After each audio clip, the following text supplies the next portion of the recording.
Hello everyone, my name is Uberswe and welcome to the stream. Let's switch over to Minecraft. Let's see if everything's working. I believe it is. And yes, Blackie, the water wheels are definitely like nerfed. They definitely work differently. I think from what I heard, that's for performance reasons. So I mean, we have one right here. So you can see this used to be 320 SU, I think. And now it's only 128 SU.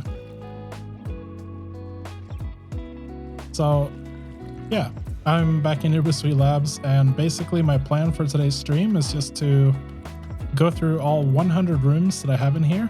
If you haven't watched my video, it's 100 things you can do with the crate mod. This was where I showcased everything. I hope the sound is all right. I hope the music isn't too loud. If it is, please do let me know. And I hope everyone is having a great day. Yeah, thanks, Blackie. I appreciate that. So, this was showcasing the clutch. It's one of the first things I showed off in my video. I mean, it is one of the first things in here as well. Music is a little bit too loud. Gabu Queen, hello. Hello, everyone. Let's see if we can lower it a little bit. Is that better with the music, maybe? Lowered it slightly.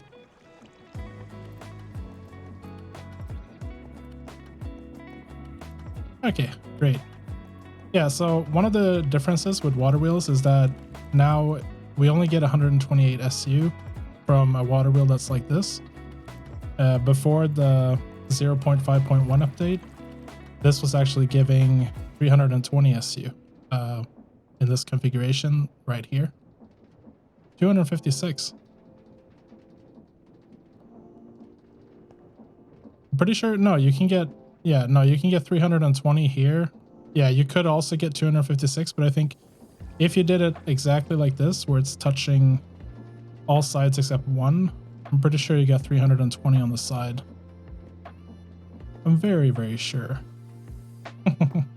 I should have made like a 5.0 version that I could like switch between so I could see the differences. But now it's stuck at 128 SU. This right here is showcasing how the clutch works. So I don't think I'm going to change this. But before, it definitely wasn't using all the 128 SU that this needs to rotate these wheels. I also think it was spinning faster before, because right now I believe this is only spinning at like 8 RPM. I think that's the default of the water wheels. I have another one over here, which we can look at in a bit. One thing I also noticed was actually all these fluid tanks were empty after upgrading to crate 0.5.1. So that might be something you have to deal with if you're upgrading the crate mod for your world, is all the fluid tanks like emptying. It was a little bit unfortunate, but it wasn't too bad. I believe the toolboxes still work the same way. So if you have multiple toolboxes placed down, you can of course select between all of them like this. And if you go into them, if they have no items, then it just shows like this. And if you have some items in your toolbox, you'll see all of them, and you can, like select a cog and it'll be placed in your hand, and you can place it, and then you can return the items to the toolbox.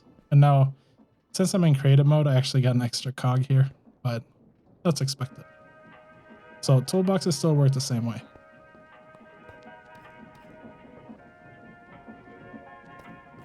If you update with tanks, all of them will be empty. Yeah, it's a little bit unfortunate. I mean, if you have like, I think if in one of my worlds I have a fairly large lava tank, and it'll be a bit of a hassle to fill it back up again, but it's, it's not the end of the world. So another thing that I showed off in my video is that you can of course have lava with water, and it will make cobblestone. It's pretty basic. You can make a drill to break it. That still works. And I believe the honey with lava to make limestone, I believe that's also working as expected. Yep. So no need to fix anything there. And if you have any questions about the crate mod and how everything works, please do let me know. I'm happy to answer any questions. Here I showcased how you can take cobblestone and turn it into gravel. Everything should still work here, I believe. So we have a set of crushing wheels that will crush cobblestone, and that will turn it into gravel. That still works. And we can see on the other side that it still works with a millstone as well. You didn't understand the new thing that will control contraptions? I think it's... Yeah, I know which one you mean. It's... Let's see. I guess it's called like a contraption controller or something. Yeah, contraption controls. I think this is the one you mean, right? Yeah. I don't think I'm going to take a look at it in this video, but it seems to just turn off yeah, whatever you have on a contraption, so like the drills or the harvester, and you can also filter by which items you want to turn on or off. It's something I'll showcase later. Now I'm going to go through, yeah, these 100 items. And that's what we'll focus on today. I do have an elevator, and you can also, yeah, you can also use it on an elevator. I recently made an updated elevator video, and that's like, I don't know, room number 60 or something in here. So eventually, hopefully tonight, we'll get to that. We'll see. Yeah, there's a lot of new elevator things. I'm really happy about that because I've made several elevator videos, and it was really complicated, and now it's super easy to make an elevator. So I'm happy they added that. Okay, so this one, you can take lava and chocolate, and it will make scoria, and that seems to still be working as expected. Let's see what's next.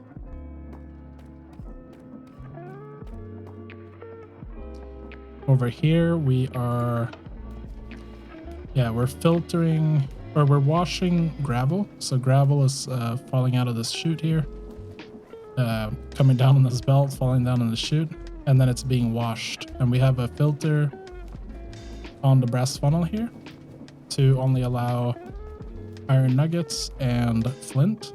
And yeah, everything seems to be working as expected. So nothing broken here.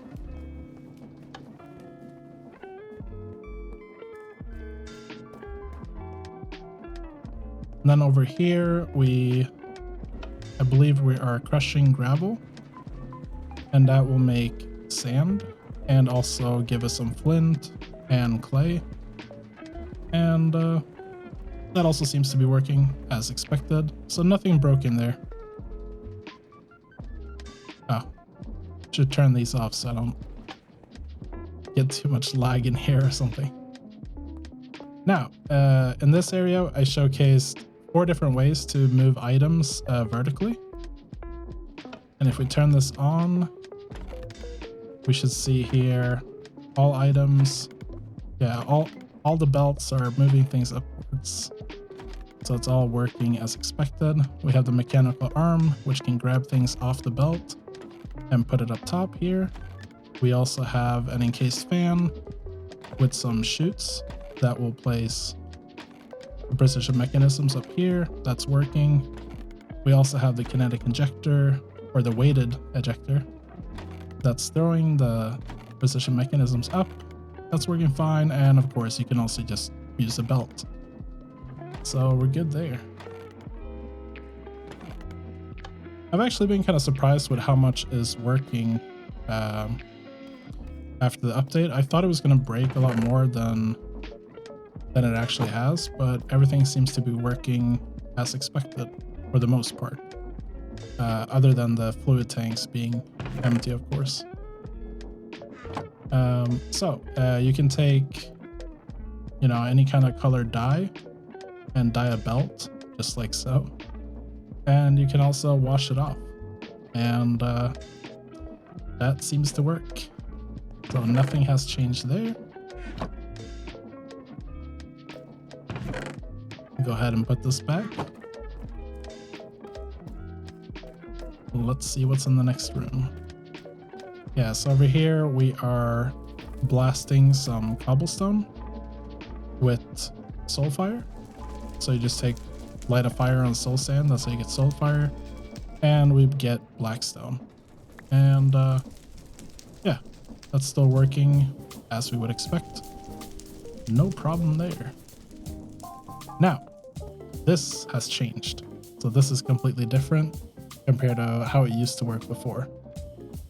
So we have the water wheel. This used to generate 320 SU. Some textures chains, that's going to confuse you. Yeah. I don't know if I'm like super happy with some of the textures. I think you just have to get used to it. Like, I kind of like the old brass funnels better. But I don't know. I think if I let it grow on me a little bit, like I don't know. I think it's okay. I think it looks good, but maybe it's a nostalgia of the old textures that I miss. Even the arm has changed slightly. And I know there's some larger changes. I think the content observer and the stockpile switch, I mean, they've also changed names, but those have definitely changed a lot.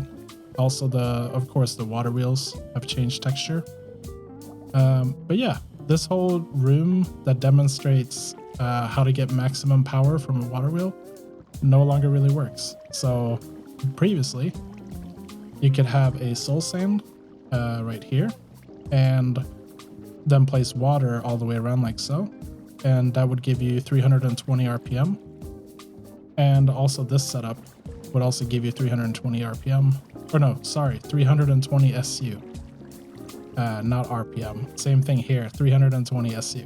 I forgot how many RPM it actually was, but it was definitely more than 8 RPM. I'm very sure of that. But this demo is kind of pointless now, unfortunately. So this is actually one that we can go ahead and break. And was it 64 SU or 64 RPM? Yeah, probably. I mean, it sounds about right. I think could have been 64.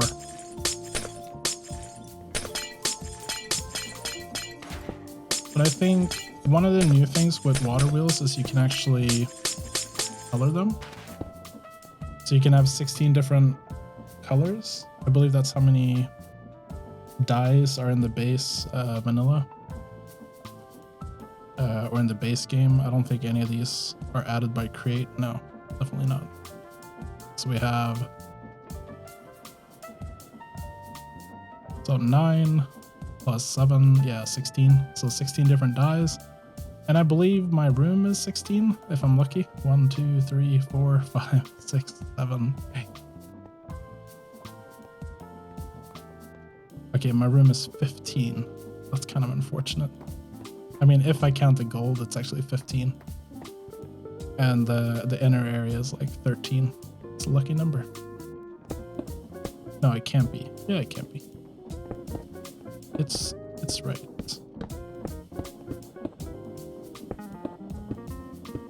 Yeah, 64 RPM, you're right. Yeah, the wood thing you can change.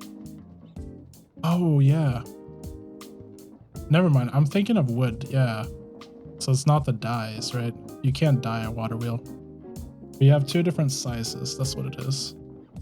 So we now have the large water wheel and the small water wheel. Let's see. You can put them up like this. So we now have these two.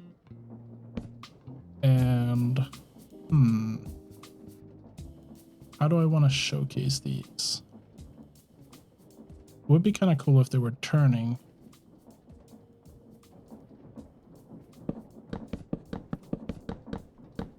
We'll see how many colors we end up with. Because a dye, you can't, I guess you can't use a dye. No. But you can use like spruce. Oh. Do I have to do it in my inventory? It's actually new to me.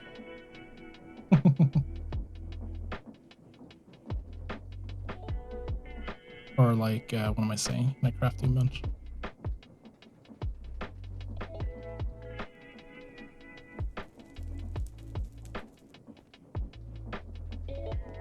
Oh yeah. Thank you. So, but do I need the actual log or do I need the birch?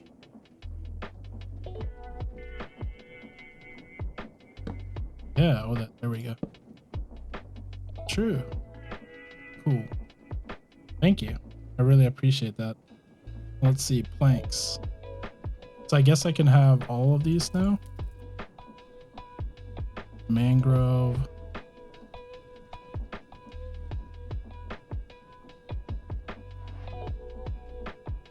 And oak. Hey Shiro, thank you so much for the follow.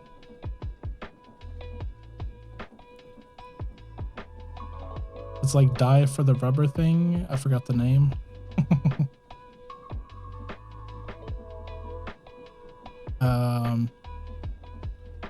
Okay. Let's see. We have acacia. Let's see if that's... So we have spruce. We have our birch. We have our oak. Can we do that one? Yeah.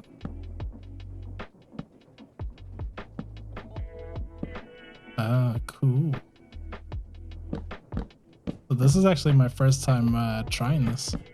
I knew, like, I had read it in the patch notes, but I hadn't tried this before. So that's really cool.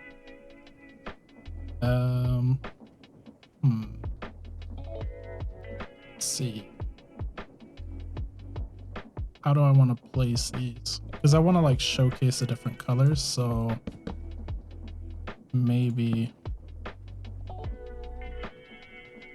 if we put the small water wheel, where'd my wrench away? Doesn't seem right, but we can get one back. Okay. So this one is spruce already. Wait. I got rid of my original spruce one, huh? So we'll place one here. And we'll do a large water wheel as well. There we go. Now, yes. I believe we have every type, right? And then if we want to try to make that match, we'll do this one.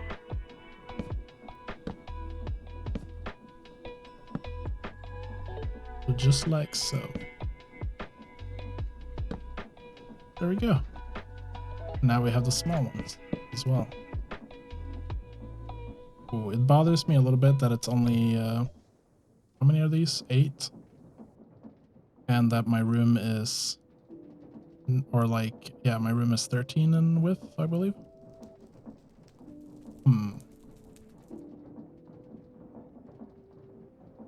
I guess the easiest is to split these in 2. Why am I getting a shovel?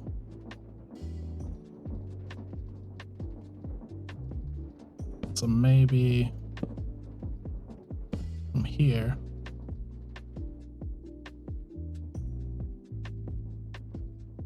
If it was in 1.20, it would be 10 because there would be bamboo and cherry. But bamboo exists in 1.19, right?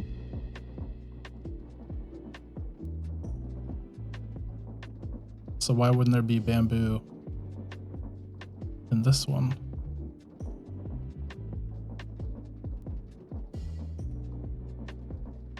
Not as a wood type.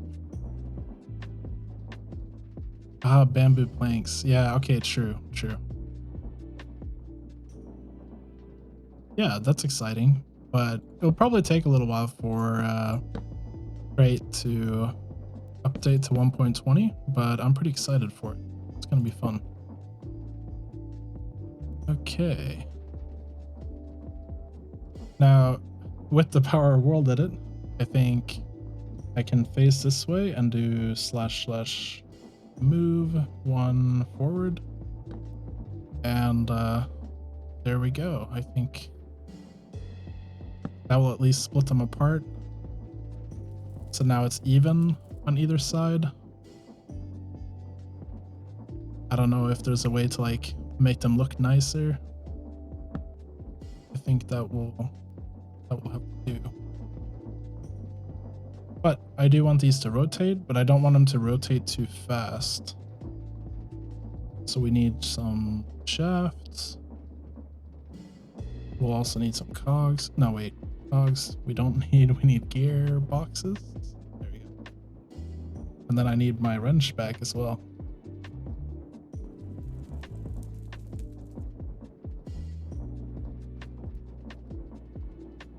On the back end, the port to 1.20 actually looks way easier than porting from 1.18 to 1.19. Yeah, I haven't really looked at it, but it seems like it's a smaller update, right? In a way, like it's a less complicated update, is what I mean to say. So I could see it being faster. Shalls? Yeah, a lot of people say I sound like Shalls, but no, I'm not Shalls. Or maybe that's just what I want you to believe. I'm gonna start a conspiracy here.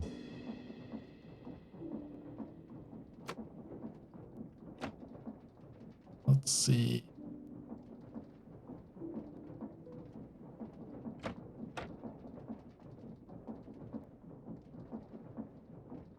But yes, we are doing an elevator. I think we're like on number 10 right now, and the elevator is like on number 60. So I'm not 100% sure I'll get to it today, but it is something I plan to do either in this stream or like a stream another day. And I plan to stream again sometime this week, maybe tomorrow. It's looking good, but it depends on kind of what happens. I'm a little bit new to streaming, so I don't really have a set schedule for when and how often I want to stream. This is a little bit fast. I mean, it works. It's okay for demonstration purposes. Nah, I want it slower, I think.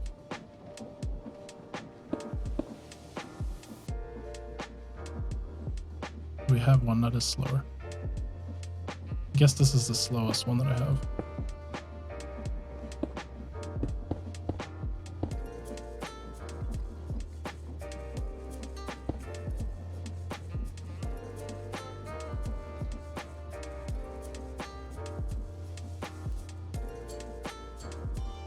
They just removed tool materials and changed item group registration yet again. Okay, so it might not be an easy job, I guess. Okay, I think, yeah, before it was rotating a little bit too fast. I don't know what speed this is rotating at, but it seems pretty low. It's like, I don't know, 2, 4 RPM maybe, something like that. And yeah, I think that'll be good for a showcase of water wheels since you no longer can max them out or anything, they all have the same speed, then this will work. Well, I guess the bigger water wheels have a different speed now compared to the smaller ones. No, they have the same speed but different SU. That's the way it is. Maybe I should make another room for that. Could be interesting to show. Okay, to our next room. Here is our nether portal. So we're throwing buckets through the nether portal. And I combined this, and we also have the train that goes through the nether portal. And I believe everything here is working. I did go in and I filled all the fluid tanks with lava. So because of that, I think everything like started up again. We'll see how many lava buckets I catch while I'm going through the portal here. Let's empty some inventory. Did I get any lava buckets? No. Yeah, so here we have our infinite lava source, and yeah, our train is filling with lava. So that seems to be working fine. And then here on the other side, we have our lava buckets that are still being filled. So that's all good. I don't think I need to fix anything here. And we come back to the other portal. I mean, they're in the same area, so that's why I'm coming through the same portal. So it's like two different portals here going into one portal on the other side. It's that 1:8 ratio between the nether and the overworld. But I'm pretty happy with that. So now we have this. So this is showcasing how you can fill a area with a what is it called? A water pump? No, what is it called? A hose pulley. Yes, not a water pump. And one of my plans is I want to do another like 100 things video, but updated for Create 0.5.1. And for that video, I'm gonna need to like reverse all the changes I did here. So we're actually gonna go ahead and fix that. And I don't think this is gonna empty. No, because it has nowhere to empty into. But what I want to do is pull out all the water from the tank. And to do that, I think we can just use a creative fluid tank. If we put that there, that should actually remove all the water. So this demonstration here is meant to demonstrate that you can like fill an area using a hose pulley if you reverse the flow. So we're emptying an area from water, but you could also fill an area with water using a hose pulley. And then you don't have to like grab eyes or use buckets or something like that to try to fill the entire area. Okay, seems like it's empty. So I'm gonna reset that to where it was before and turn this off and remove that. And now this is reset. I don't think I need to change anything here. I could make this framed glass instead of Minecraft glass, but I don't know. That's like a small thing that I can fix later. It's kind of boring for streaming, I think. And here this is the demonstration that you can drop a train schedule onto a station to give the train orders. There's supposed to be a schedule. Yes. So we grab a train schedule. Procrastination be like, yeah, I mean, what do you guys think? Do you want to see me like replace all the glass? I mean, I guess I could do it with like world edit. It would be pretty quick. And then I don't look like I'm lazy. But for this demonstration, you can have like a belt or something, put a schedule onto a train station, and we'll see if that still works. And it seems like it does. And then you can have a funnel pull the schedule off the station. So that still works as expected. Yeah, world edit is easier. Yes. So to fix this, we can hop in here and then we can do replace and what do we do? Create frame glass. Just like that. Then it's a little bit nicer looking, more transparent.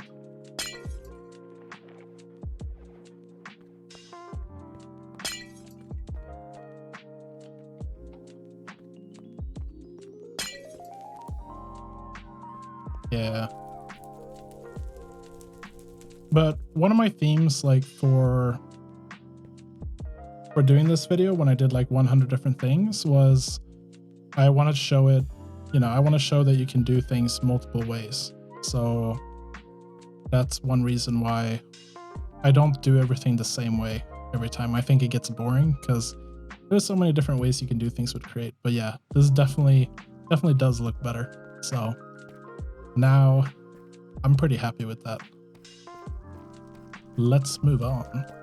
So we have the schematic cannon. So here I used to have a, what is it, a schematic and quill? Yes. So we can go ahead and let's go ahead and grab, I can't have more than one. No. So can't open the chest one. I'll put a schematic and quill in there so that there is one for future me. But yeah, so here we can just test that everything's working as expected. I don't think there's any changes here, but we can make a schematic and then we'll make, just cube here. We can save that and upload immediately. And then we should be able to just place the schematic like so. And then, I did actually put it if we want it to be centered. Guess it should be like that. Okay. And then we do, well, in creative mode we can do print, but I guess in my demonstration, I selected the schematic. Okay, I printed it on accident. Yeah, you can select the schematic and then you could print it. And I do have everything there. So if you're not in creative mode, replace air. So I just removed everything. So if you're not in creative mode, you can put the schematic in a schematic cannon after you positioned it, just like that. And once you have the schematic in the schematic cannon, make sure you have a chest next to the cannon with all the wool blocks that you need or whatever materials you have. World edit is not survival? Yeah, but it is what it is, right? I'm just demonstrating what's possible. So in survival, you can grab a creative, or you can grab a schematic cannon and then put the schematic in there after you placed it. And then if you, have all the materials, you can click play and it will start placing them for you. And that's still working as expected. Thank you for stopping by. And I hope you have a wonderful day or evening, depending on where you are.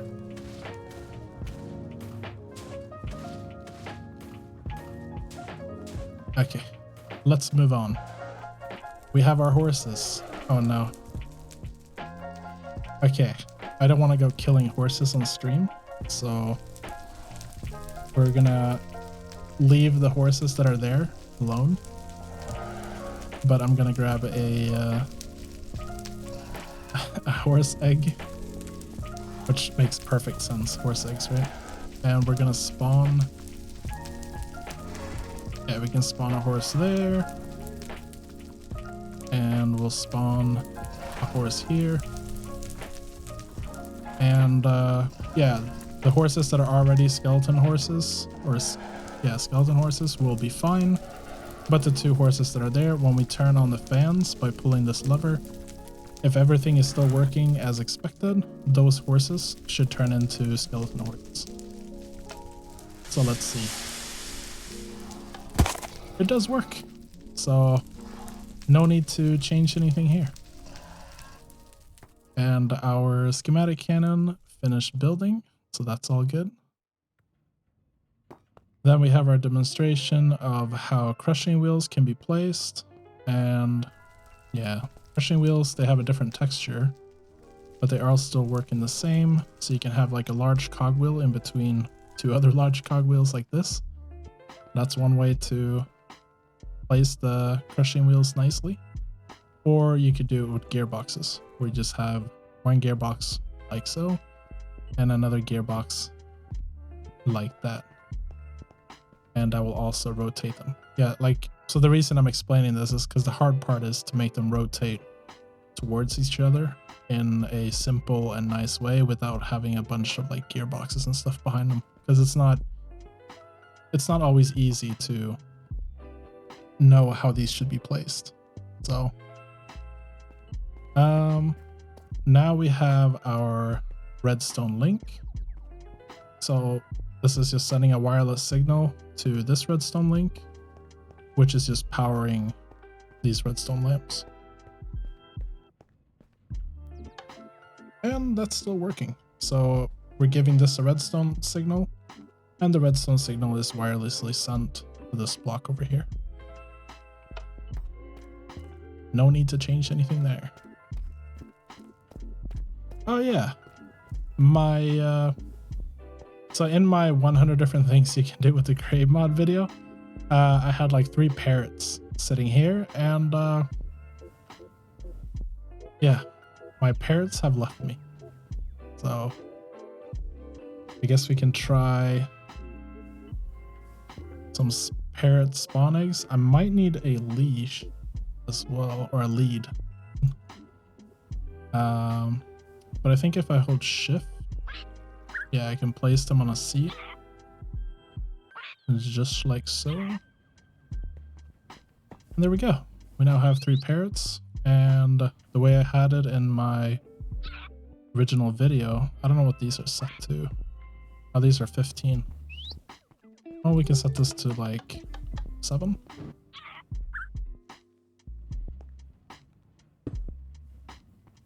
And I guess, yeah. And now we have some parrots riding around on a minecart contraption.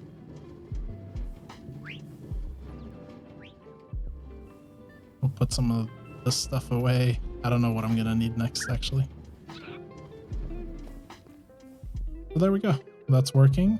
And here we have a,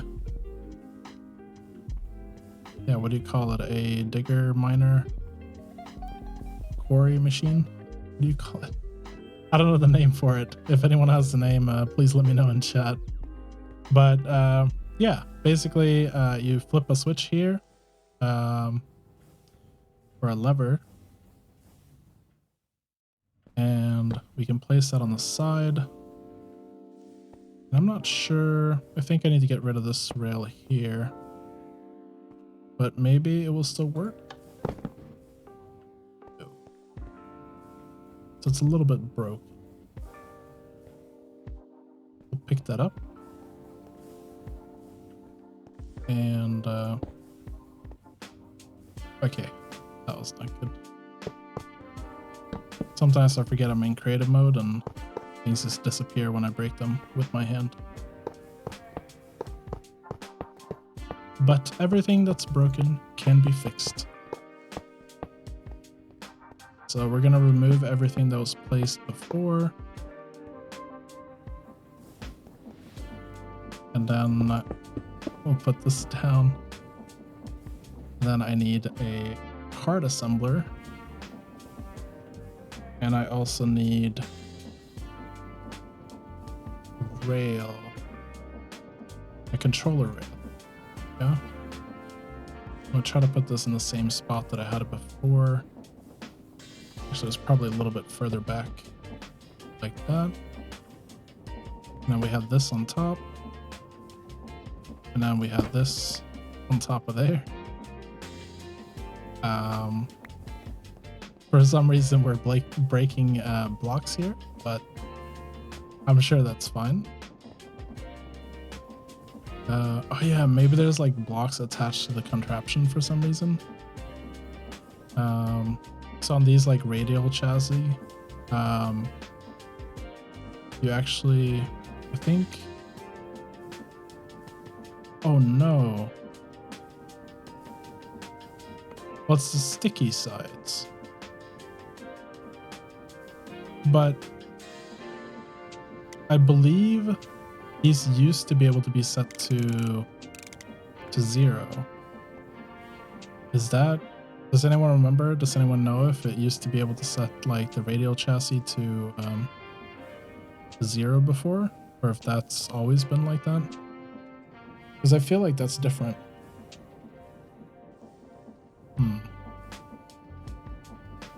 Minimum was always 1? Okay, maybe I'm remembering it wrong. But yeah, okay. Well, we'll see. Maybe it doesn't cause us any issues. So, I need to place a track there, and then a lever, like so. And then, yeah, we'll turn this on, and it works. And we'll try to catch it before it goes too far away. Yeah, I guess I've glued like the floor here or something. Oh, why do I always delete that? Yeah, so that's a drilling contraption, and it will just mine out anything in front of it.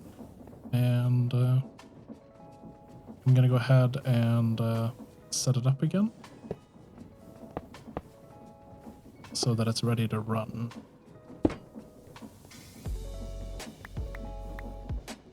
Yeah. Maybe we can fix that. So it is glued too far down.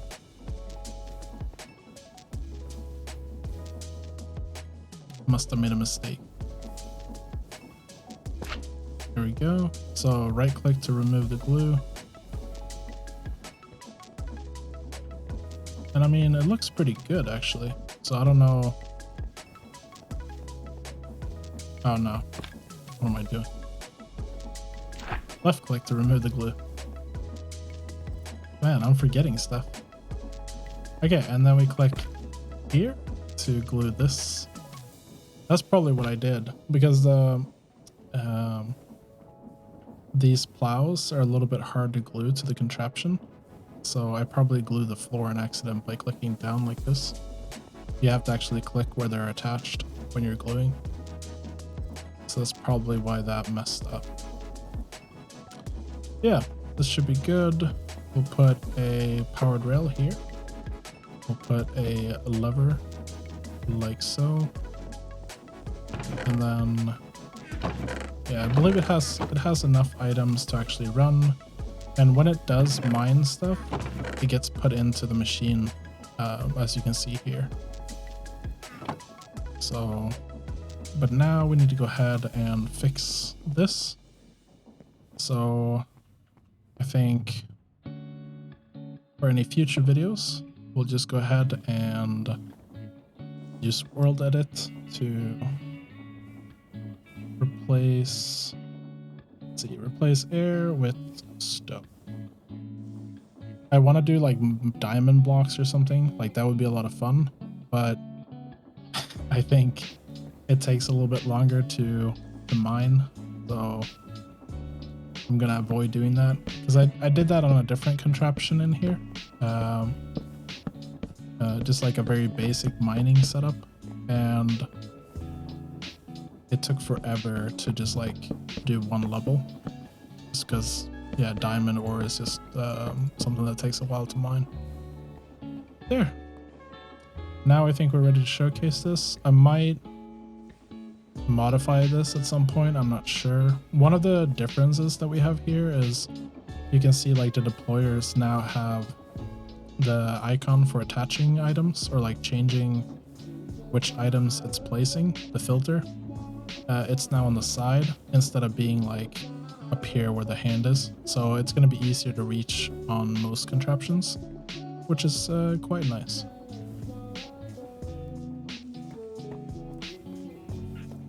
Now, next we have my seat demonstration.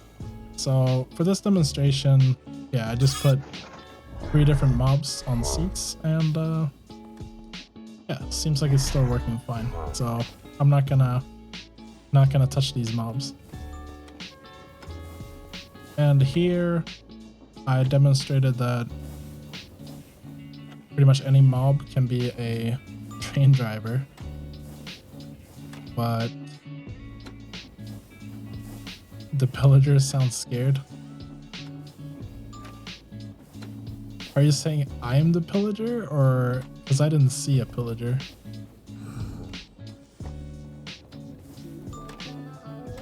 Ah, okay. But yeah. So here we have a magma cube, the four-legged one. Oh yes, he is a little bit scared. But yeah, our magma cube is driving this train, and did I put the train station under? Okay, yes. So there is a train station down here underneath. I don't really know why I put it down there, but guess I'm not gonna change it. I'm just showcasing that pretty much any mob can drive a locomotive if you wanted to. So you could catch a magma cube and give it a train schedule, and it will actually be your train driver, which is kind of cool. I haven't tried it with like the end dragon or anything like that. I think that's one of the mobs, because it has to be a mob you can put on a seat. I don't think you can put an end dragon on a seat, but not 100% sure. Maybe something to test. Now, actually I have tested that and it does not work because it just destroys the seat. Okay. Anyways, here we have andesite. No, sorry. We have gravel being put into a basin with lava.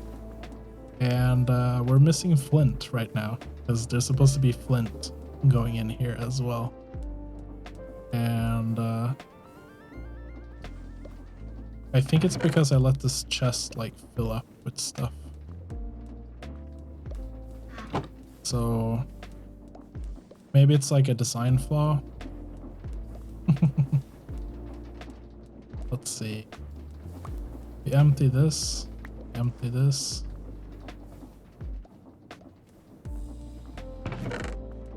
And I think the design flaw here is that I can't stop this.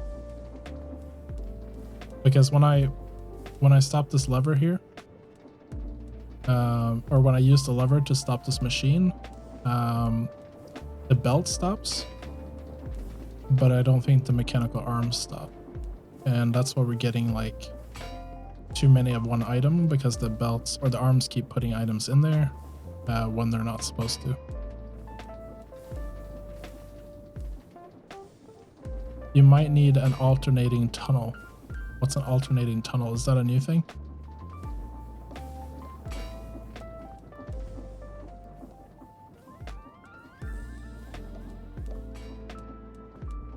Or do you mean like a tunnel that turns on and off depending on which items come out?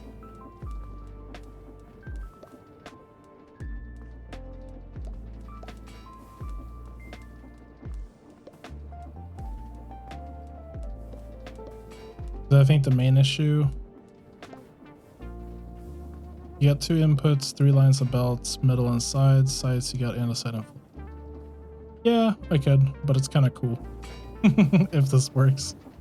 And I think that the main issue is basically like this is fine, like it's working now, but the problem is when I use the lever out there in the front to stop everything, you can see back here that this is the redstone link that's stopping. So the clutch is right here and it's stopping the belt, but the arms will still keep moving and putting items into the chest. And that's what messes everything up. So I should really, yeah, have the clutch for these motors as well if I want it to work correctly.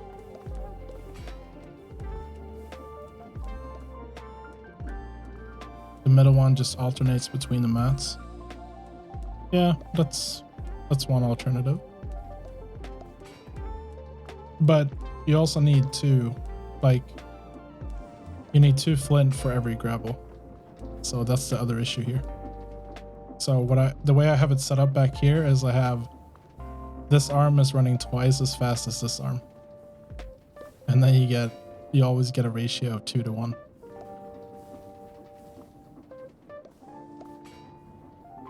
But it's like a simple solution, I think.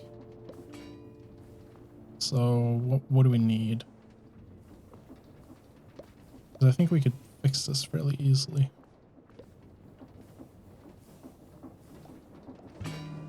I need a shaft. I guess I also need a redstone link. And I do need some andesite.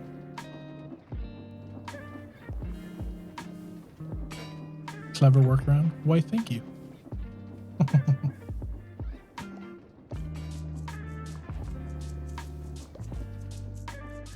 You can input how much it can output.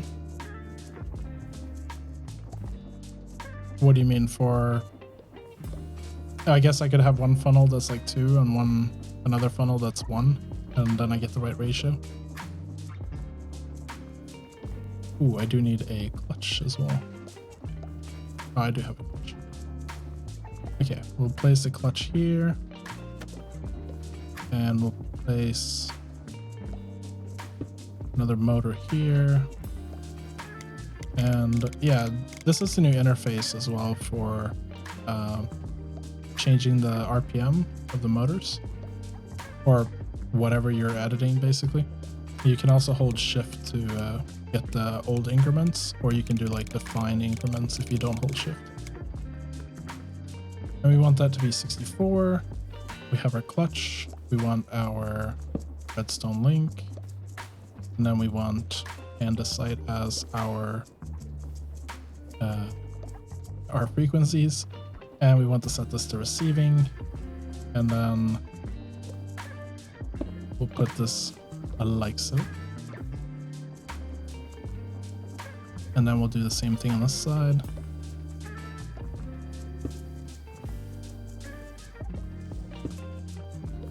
I wonder if this is gonna break. It does break. But why?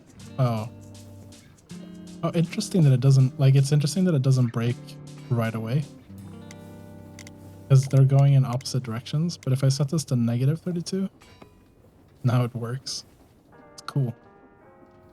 Oh yes, we need the redstone, or redstone link. We need to set it to receiving, and then we need andesite, just like so. And then we can, yeah, I've done everything, so we can remove this one. And now, when we flip the lever here, everything will turn off, and we no longer have an issue with the box filling up. Oh, now I see. I did have these. Oh, wait. Aren't these supposed to turn off the funnels? But wait, you can't turn off a funnel that's accepting items. That's kind of cool.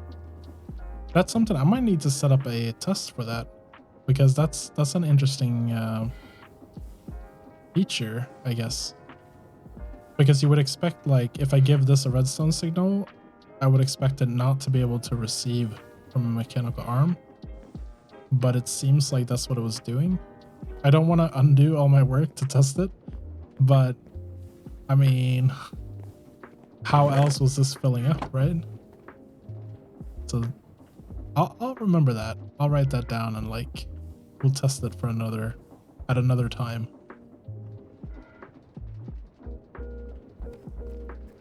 How many dripstones did you need for a max level boiler again? Was it 7? I have never done a max level boiler with dripstone, like with a lava dripstone farm. I ran one of the small boilers off of 4 without any issues, but I think that's like, I think you could run it on even less than that. But I'm not sure. It's something I would have to test.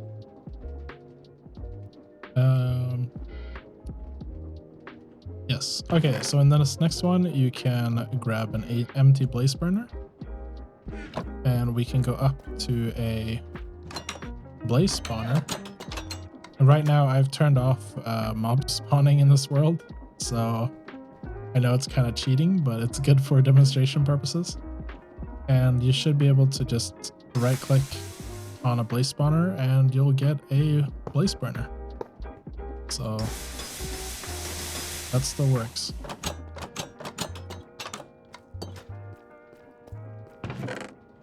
I did originally have it set to actually spawn blazes, and that's why I had to build this room, but now the room is kind of redundant. But you know, if I want to turn on mob spawning again, maybe it'll come in handy.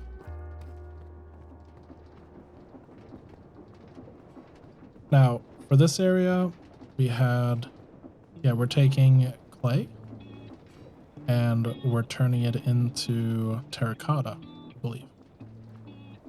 If I can catch it. Yes. So clay pops up here and then we just blast it with some fire. We have fans here with lava and it's turning it into terracotta. And then it just goes into this trash can here.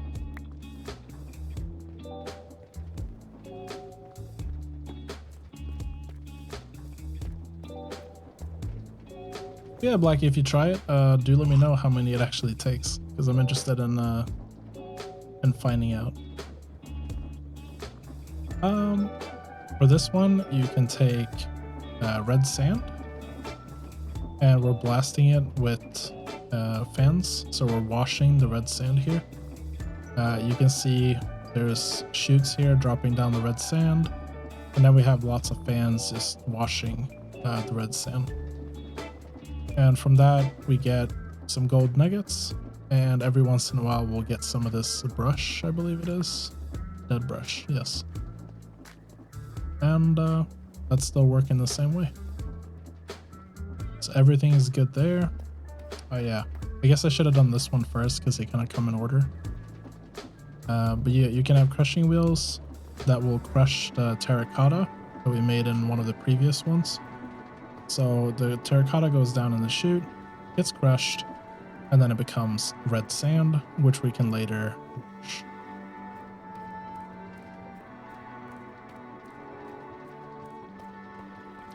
And over here, we're taking sand, and we're blasting it with soulfire. And one of the kind of cool things with soulfire is you get this like ghost vision if you stand in it. But you don't get hurt by it. At least not in creative mode. You get hurt by it in survival. I actually haven't tried. I don't think you do. No. So even in survival, you get the same like ghost vision there. And yeah. So blast sand with some soulfire to get soul sand. And then on this side we have something that seems to be stuck. So this basin has 16 flint and 1000 lava, but it doesn't have any red sand. So I think once again we have the same issue, because I have the same setup here. Ooh, but it's not the same. Or maybe it's just a timing issue. But yeah, these are supposed to pick up in order and do one every other, or 2 flint for every red sand. So if we just grab the flint out of here, it should start working, I hope. Yes. So, 1 red sand with 2 flint and some lava in a basin using a mechanical press will give you granite.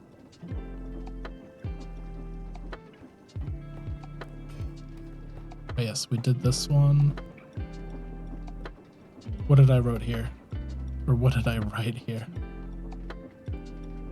64 soul sand is about 40 nether quartz and 2 gold nuggets. So those were my notes for the last video I made. And I guess it's still kind of bits.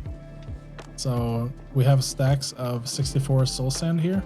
It gets washed on top of this depot by some encased fans, and then out comes some nether quartz and gold nuggets.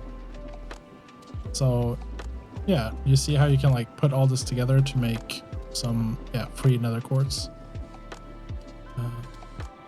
just by haunting the sand that you get from gravel, which you get from cobblestone, which you get by putting together lava and water.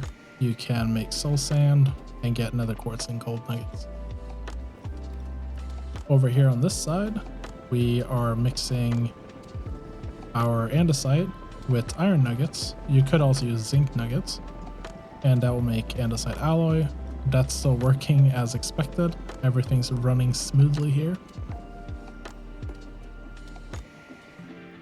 In the next room, we have our turntable, and you can stand on this and it will spin you around. I don't really have a use for it. I wish that you could put like a seat on top of it,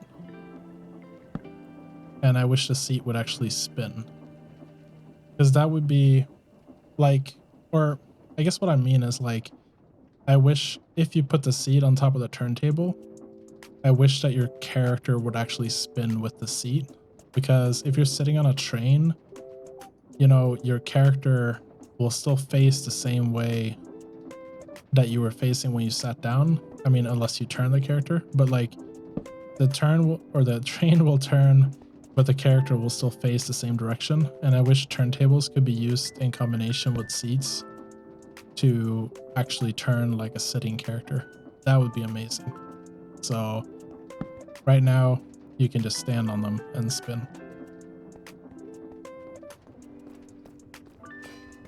Okay, over here on this side, I'm just demonstrating that you can take either gold nuggets or iron nuggets and place them in a basin with a mechanical press, and then make iron and gold ingots.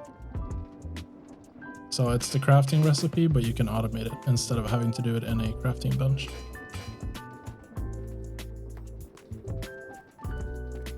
And if you're watching this and you do have any questions about any of this, or just create mod in general, please feel free to ask. In this section here, I made a diamond shower. And then we have a nozzle here, which is connected to an encased fan. So it's blowing air down into the nozzle, and a nozzle will blow air in every direction. So just to show you what it looks like, you can see the diamonds are getting blown away in like every direction from the nozzle in the center here. And that's because air is blowing down into the nozzle, and yeah, it's preventing the diamonds from staying in the center. And then I have a bunch of chutes here that are actually picking up the diamonds as they move out from the center.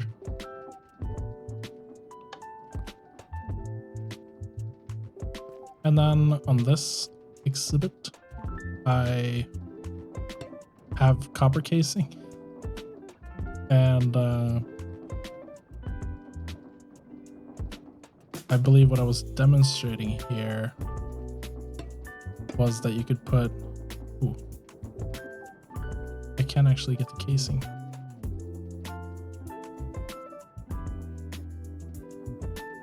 Yes, okay. So I was demonstrating that you could put copper casing around pipes and they won't connect to pipes next to them. We can remove this pipe to showcase that better. Let's see. So if I have pipe like this, I can put copper casing on it like so. And then if we have pipe here in the middle, it won't connect to it. We can also use the, what is it called? The metal brackets. And there's also wood brackets,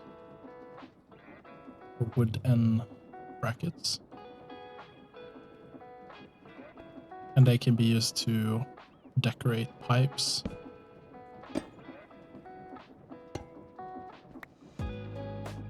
and I'm just destroying everything here. Yeah, those can be used to decorate pipes, and I believe they can actually be taken off with the wrench. Yeah. So that's how we do that. You can also right click on a pipe to change it to the glass version, like so. Then in our next section, we have the same thing, but for shafts. So yeah, I believe we can use andesite casing or brass casing. We can also use the metal or wooden brackets here. So yeah, you have the metal bracket, which we can remove by right clicking.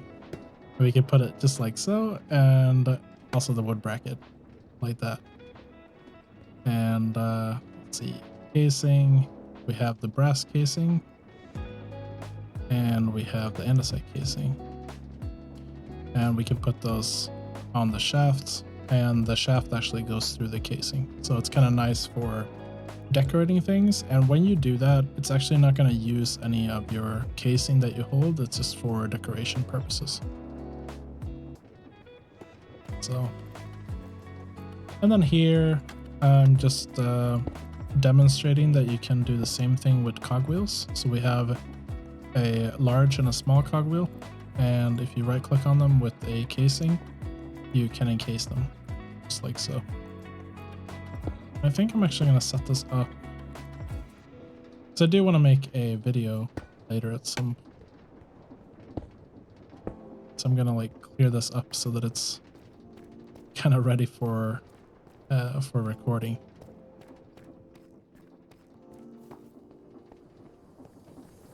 Here we have a belt with which is decorated with andesite casing. You can also remove it by right clicking, and you can put it back.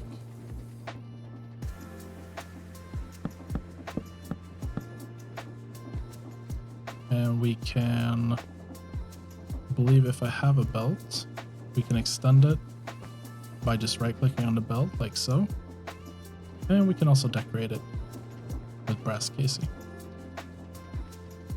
which is quite handy for decoration, or I like to use it to kind of close gaps where light is shining through, where you have belts and stuff. That's a nice decorative feature. And you can also use the casing to decorate belts that are sideways like this. I actually broke this. I feel like I'm breaking. I didn't know you could actually do that, like splitting a belt by right clicking. I wonder if that's a new feature or just something that I've missed. But yeah, brass casing, just like so, to decorate it.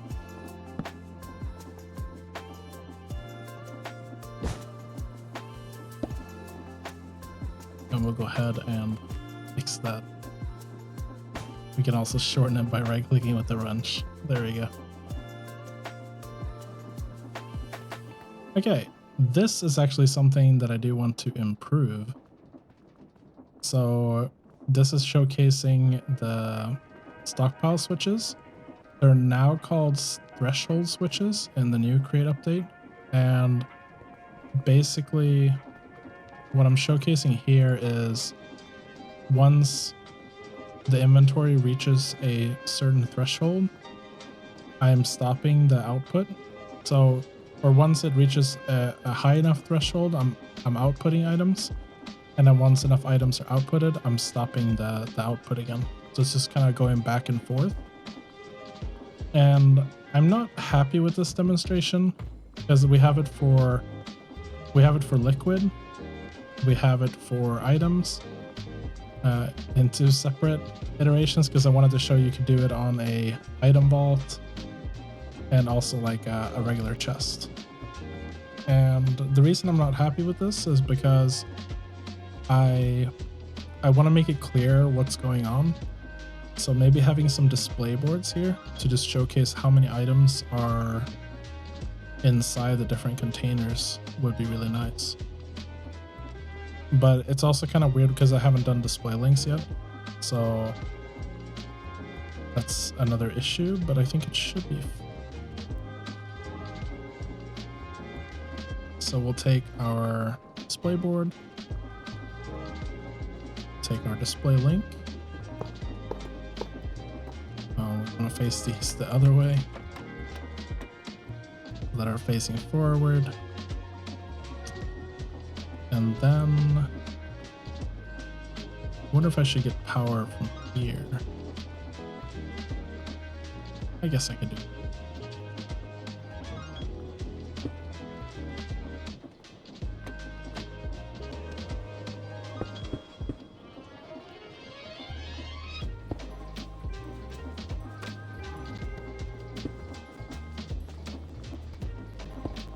And then we do need a small cog like that. And I believe we need a content observer, and I can hide those in the back.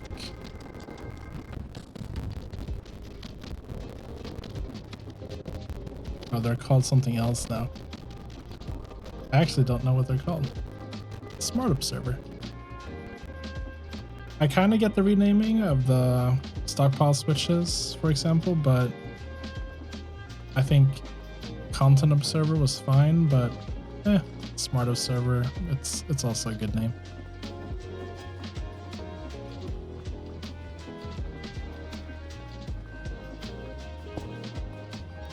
And there we go.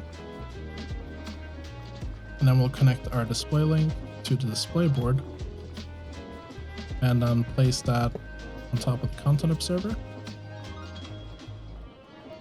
And did I call it the right name? The smart observer. And we'll say amount of matching items. I think that should be good. And we can now see that there's 78 items, 84 items, and this is lit up, which means it's currently stopped. Then it's 90, 96. It is taking a while for this to update.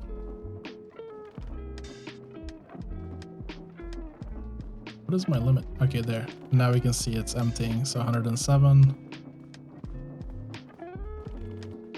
102.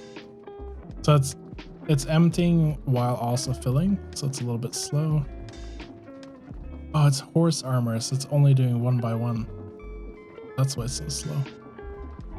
Maybe I should like switch that to something else, because horse armor, I wish I could do stacks for emptying and like smaller stacks for importing. It does go a little bit slow with this horse armor, but I guess it's fine for demonstration purposes. Okay, and then we'll do the same thing for this chest. So we'll put down a smart observer like so. And we'll have, I'll just make, yeah, I'll put a cog here, and then we'll connect a display board to the side like so. And then I'll just put another cog here and keep the display board going like so. And then we need our display links. So for the display link, we'll click on this and then place that on top of our smart observer. And we want to say list amount of matching items. That's what we had. And we can now see that this is going up to, or it's actually emptying right now. So it went down all the way to 5. And then that's going to start filling up again. So now it's 11. Oh wait, why is it really that fast? Oh, I guess it is really fast. Ah, because it's a chest, the percentage for how many items are in there is really quick. I guess it goes down to like 5, then it stops, And then once it hits like 10 items, it starts emptying again. I could actually make this one a little bit higher, just because it's so fast. Now it should fill up to, I don't know, like what, 30 items or something, hopefully. And let's do our last one. So just like on the chest and item vault, we can take our smart observer and put it against a fluid tank and connect a display link to our display. Put that on top of our smart observer, and we should now be able to say amount of matching fluids and click yes. And there we go. Now it's showing how many millibuckets are inside our fluid container before it starts emptying.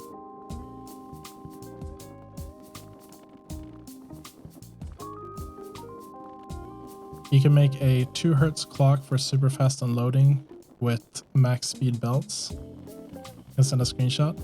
I actually do that on like number 90 in this demo, where I have like a because I guess what you mean is like you have a redstone signal that's like emitting onto the funnel very quickly. Yeah, I demonstrate that in my 100 things you can do with the crate mod video. So I will do that later, but here I'm just demonstrating the content observers basically. Or the threshold switches, I guess it's now called. So that's a little bit different from crate 0.5.0. Okay, I'm gonna empty my inventory a little bit because I'm getting a lot of stuff. And for this demo, we have, we're demonstrating the, what's it called? Smart controller? Link controller. So with the link controller, we can right click and then use WASD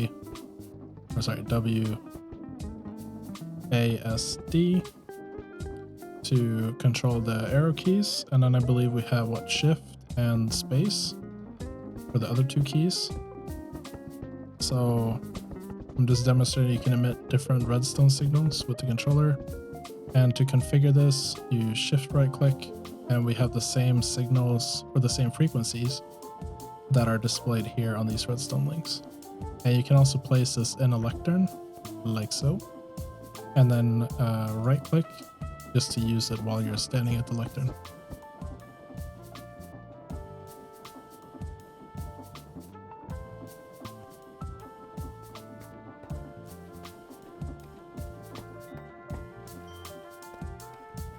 And then in our next section, I'm just showing how display links work. So that's something that we're kind of covering over here now. So I might just want to change the order of these 2 rooms, but basically you can have display links on a smart observer and like use them on a display board that is getting rotational power to display how much we have in a container of pretty much any kind. I don't know actually if there's limitations to it. Then we have my honey farm that I made. So right now there's not a lot of honey, but basically you can use pipes with the mechanical pumps to pull honey out of honey nests once they fill up. And I believe we can use a bee egg to spawn a few bees like so. Thank you so much for the follow, Equix. I hope I'm saying that correctly. I hope you're having a wonderful evening or day, depending on where you are in the world. Oh yeah, you can also make baby bees by, like in creative mode, by hitting a bee with a bee egg. That's more of a vanilla feature than a create feature. Yeah, now these bees are gonna go into the nests and fill them up with honey. I don't think I'm gonna stick around here to actually see the honey extract, but eventually the honey will be pulled out and it will fill these containers here, the fluid containers, with honey. But making a honey farm takes a long time, and I do actually have a honey video on my YouTube channel on how to do that. If you're interested in doing that, make sure to go check that out. Okay, so maybe I'll come back to this and see if any honey has actually been generated. It's kind of hard to spot because, yeah, we need a lot of bees to actually make it happen. But now we'll go over here and check out what's making this noise. So you can make a clock. And I can actually set the time to A. And I believe, yeah, so now it's 7 a.m. So that will stop the clock from always making that noise. But yeah, you can have display links hooked up to a cuckoo clock, and then by connecting this display links to like a sign or a Nixie tube or a display board, you can show the current time as text, which is pretty cool. And then you can also use the display links on a stressometer, for example. So in this case, I have some power coming into this shaft, going into these crushing wheels. Each crushing wheel is using about 3000 SU, and you can see here our current stress is 3072 SU. And that's coming from the display link here, network stress, capacity, total capacity. And we also display our total capacity, which is 2 million SU because I'm in creative mode. And I also have the display links here in the back that are actually configured to show, yeah, the total network stress and the rotational speed in RPM.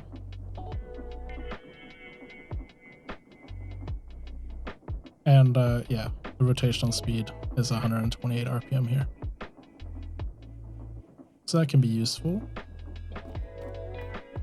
And then here, this is what you need to make for crafting the, what's it called? The magic wand? Or the wand of symmetry? So yeah, to make the wand of symmetry, you need an ender pearl, a precision mechanism, some glass blocks. You also need some brass ingots and obsidian. And you want to set up these mechanical crafters here. I have a little bit more than what's actually needed. You only need these that are in the middle.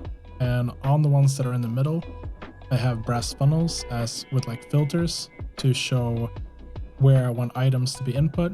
And then I have this mechanical arm that's configured to input items into those brass funnels. And if we activate this, hopefully nothing is broken and all the items should be input into the funnels correctly, and we should have a wand of symmetry popping out of that brass funnel there. Boom. So this is still working, which is awesome. And now we have a wand of symmetry. Apparently I left a brass funnel here since last time, so we can go ahead and take that. And here's my room for demonstrating the wand of symmetry. So if you haven't used this before, it's quite nice. So I'll take some brass blocks and right click with the wand of symmetry. You can also shift right click, I believe. And you can select to either mirror ones, which is going to place 2 blocks basically every time you place 1 block, or you can have rectangular mirror and set the orientation as well if you need to. And you can have octagonal. I prefer the rectangular orientation for like most of the things I'm building. Maybe I'm doing like a boat or building a tower or something. Then I can set this down. It's gonna take, so in this mode, it's gonna take 4 blocks every time you place 1 block. So you can see here, let's say I'm building a tower, then I can place 1 block here, and it's going to take 3 other blocks out of my inventory. I'm currently in creative mode, so you can't really see how many blocks it's using, but if you're in survival, that's how it would work. And you can definitely make this in survival as well. And we can go ahead and place blocks just like so, and we can like build a, I don't know, a cube or something, or a tower, or yeah, whatever you might want to build. And then once you're done, you just look in the air and I think right click. Yes, I kind of accidentally right clicked and held shift at the same time, which is why it messed up. But just right click in the air and then it's gone. So, ooh, and now that I'm destroying this, you can also put this down, and I believe if you destroy stuff, okay, now I already destroyed stuff up here, but now you can see it's going to destroy everything on all 4 sides. So it's also quick for like removing a build or something that you have. Right click there and we remove it. Perfect. And now we're halfway.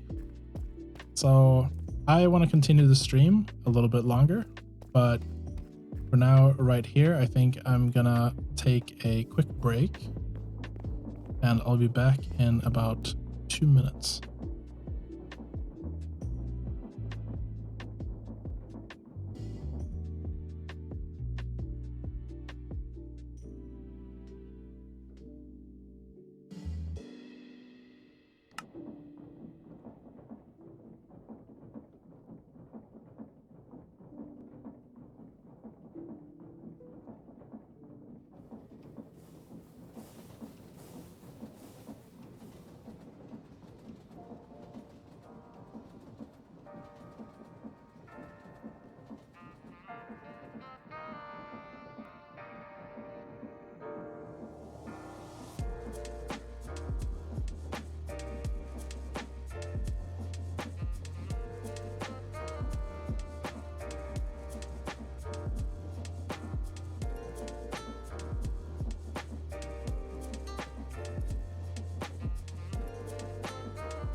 All right, I'm back again.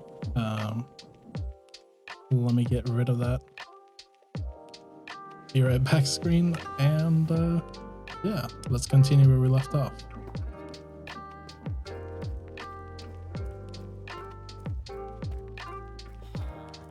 Two minutes of crying. Hey, it's kind of uncalled for right there. Let's see.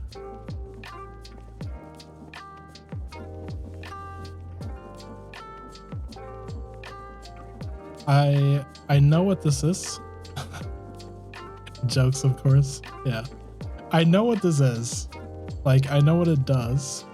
It's like the, oh yeah, extender grip. So I believe this crafts the extender grip. And, oh yes, I have given myself items. So I just don't remember how to craft it. I used to remember at some point. Let's see, we need some sticks, we need a brass hand, and some brass ingots. So let's see, extender grip. Oop.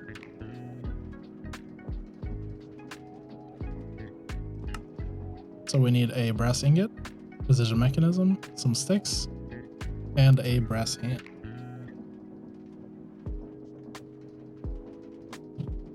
So let's see if we can do that. Oh yeah, and I should give it some power.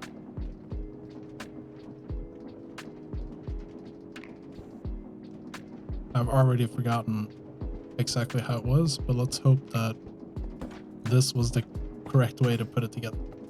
Yes, there we go. So now we have an extender grip, which means we can reach really far. If we put that in our offhand, we can now, let's say we have, I don't know, some oak planks. We can place them up on the wall here. And yeah, we can reach much farther than we normally could, which is pretty cool. So that's what that's used for. And that's how you craft that.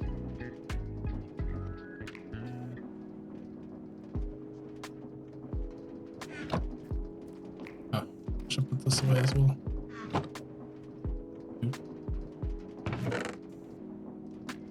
You never have too many extender grips. All right. Next, we're gonna craft a what is it called? A potato cannon. We need some copper, some andesite alloy, some fluid pipe, and precision mechanism. I also don't remember this one.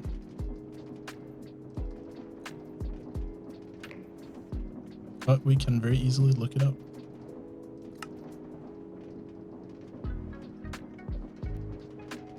So for this, we need andesite alloy, precision mechanism, fluid pipe, and copper ingot. So let's see, andesite alloy, fluid pipes, and precision mechanism. Ta-da! And with this, we can shoot potatoes, but we could also shoot golden carrots, for example. So I believe it's now loaded. Yeah, there you go. Golden carrots being shot everywhere at Uberswe Lab.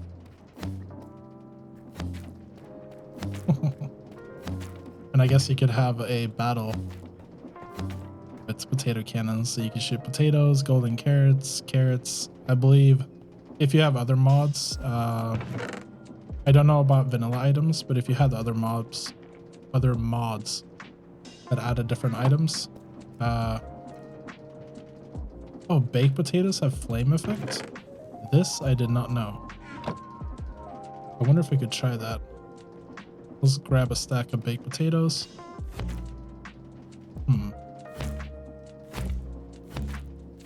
I wonder if it's a mod that adds it, or if it needs to be like a mob or something that I'm hitting. So we'll sacrifice a cow. Ooh, wow. It's not every day that I learn something new about the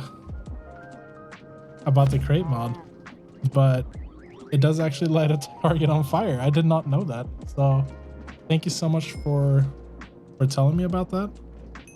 That's new to me. And I thought I was a crate mod expert. So that's something I'll definitely showcase. Oh yeah, I had potatoes here. I should put the baked potatoes there. That's awesome. Yeah, thank you so much, Becky.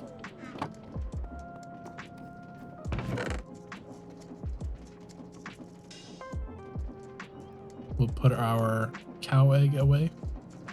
Maybe we'll use it in the future.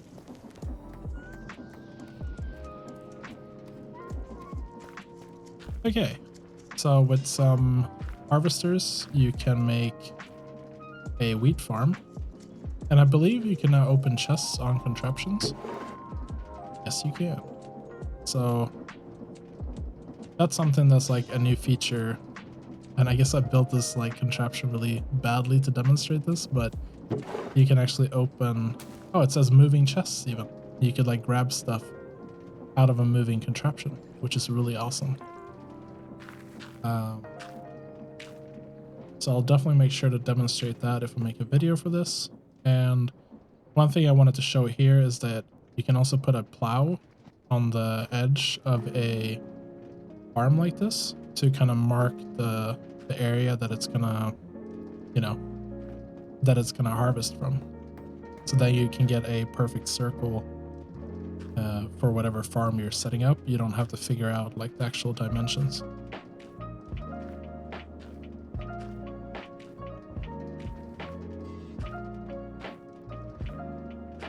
And let's see what we have over here. So with the crate mod, you can use a hopper, so just a regular vanilla hopper, and drop like, yeah, any kind of anything that can be put in a compost. So here I'm using actual like black roses, or sorry, wither roses. Wow, how did I forget that? So yeah, I'm using wither roses and dropping them into the hopper here and composting them. And then you could put a hopper right next to a belt. So this is actually a trick that not many people know of, that you can put a hopper like parallel to the belt like this to actually output items onto the belt. So we're composting this, and then in this hopper we're getting the bone meal, and that's coming out on the belt here. Let's head over to the next section, and we're almost at the elevator. So that's something that I've already worked on and already made a video about, but we'll take a look at that soon. So the elevator has changed a lot for Crate 0.5.1. Let's go ahead and start this machine, see if it still works after the update. But basically what I'm doing here is I'm taking flour. So you have the wheat flour here, and I'm just putting it into a basin, and then we have water being piped into the basin, and we're just mixing flour and water, and then we get some dough here, so you can see. And dough is something we can use to create a lot of the different things like bread, and I believe we can also make cake and more stuff like that with it. I'll go ahead and turn this machine off just so we don't create like too much. I don't like having too much stuff moving here, so. It's kind of weird. I guess the animation got stuck on this. I wonder if this is a bug. It's kind of interesting. Maybe I should stop it when it's actually out of the basin, so it's not sitting there still spinning. That's interesting. It's spinning without power. Okay, so for this next one, we can take wheat, and we'll put it, I'm splitting it off into like 3 different sections here using brass tunnels. And we can put those into millstones, and we'll get wheat flour, and we'll also get some wheat seeds.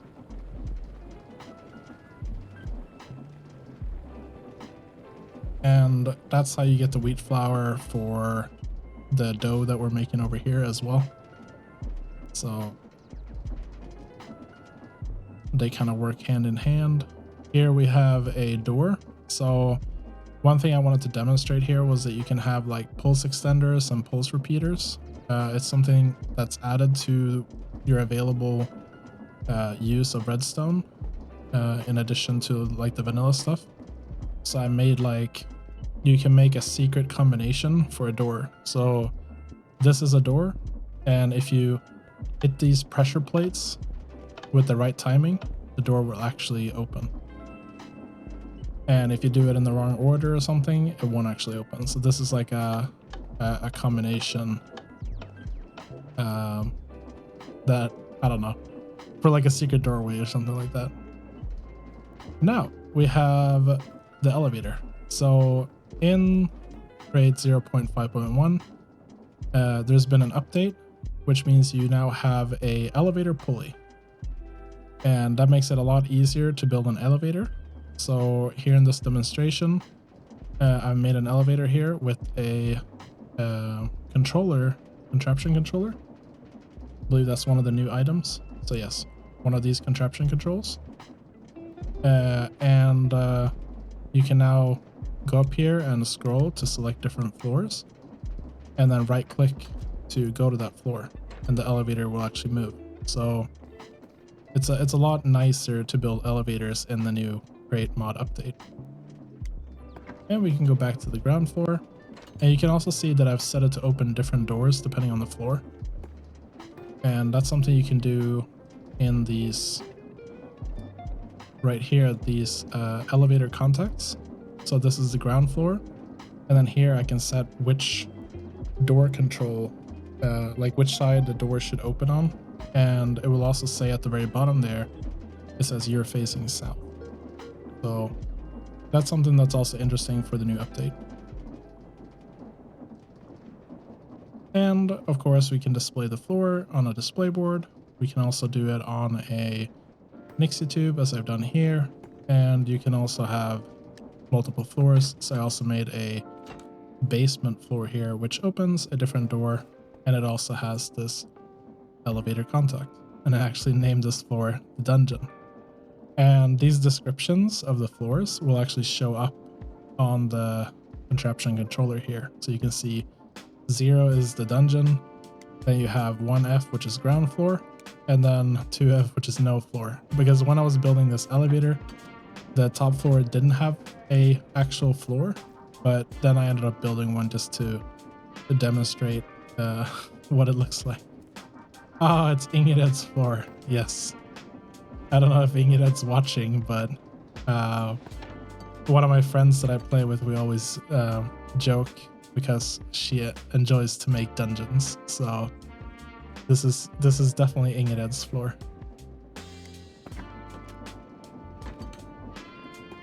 Okay, so that's how the elevator works in this update. Next, we have the milking of cows. So what I have here, as you see, there's a bunch of deployers they're receiving buckets, and then eventually they'll milk the cows when a cow is walking in front of them, and then these mechanical arms will grab buckets from the deployers and put them into these smart chutes.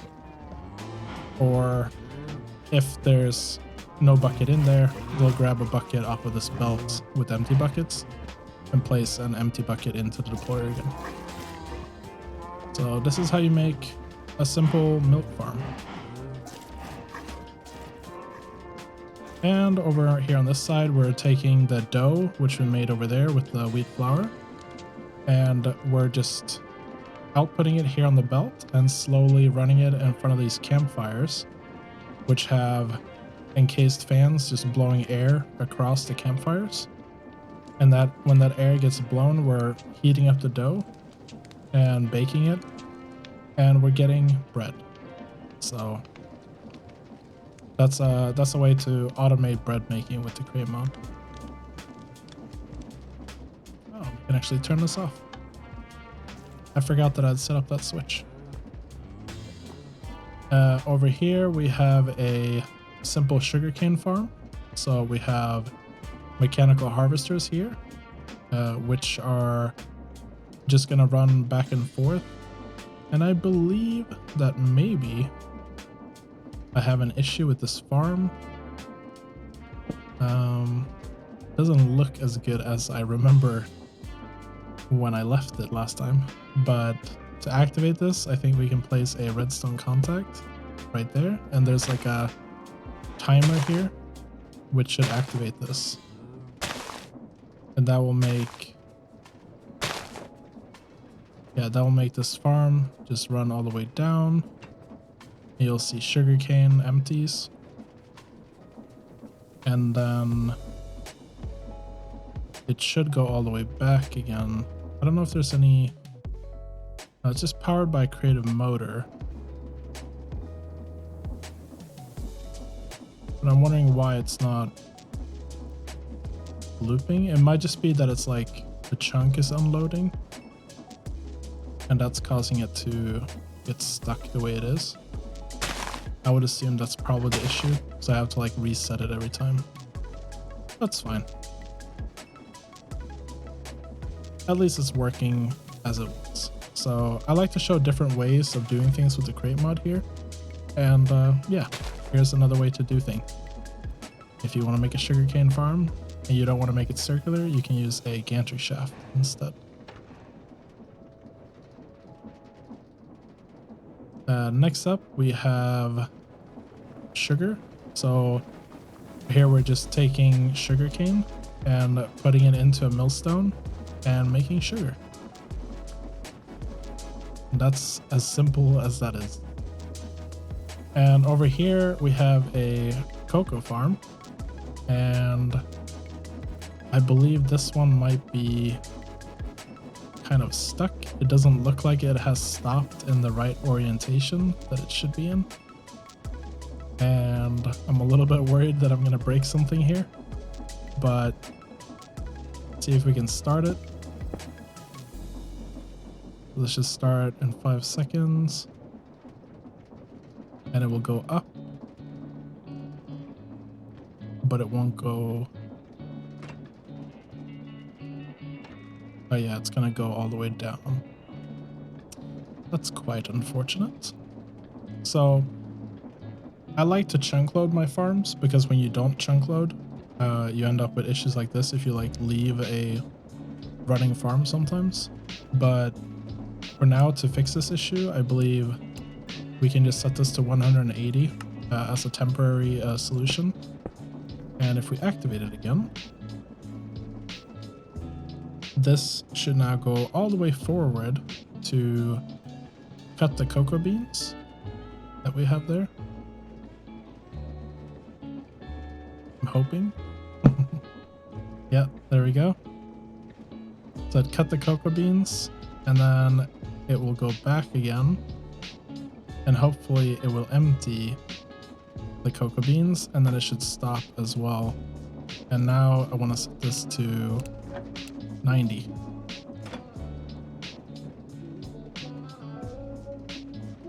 I'm hoping that worked.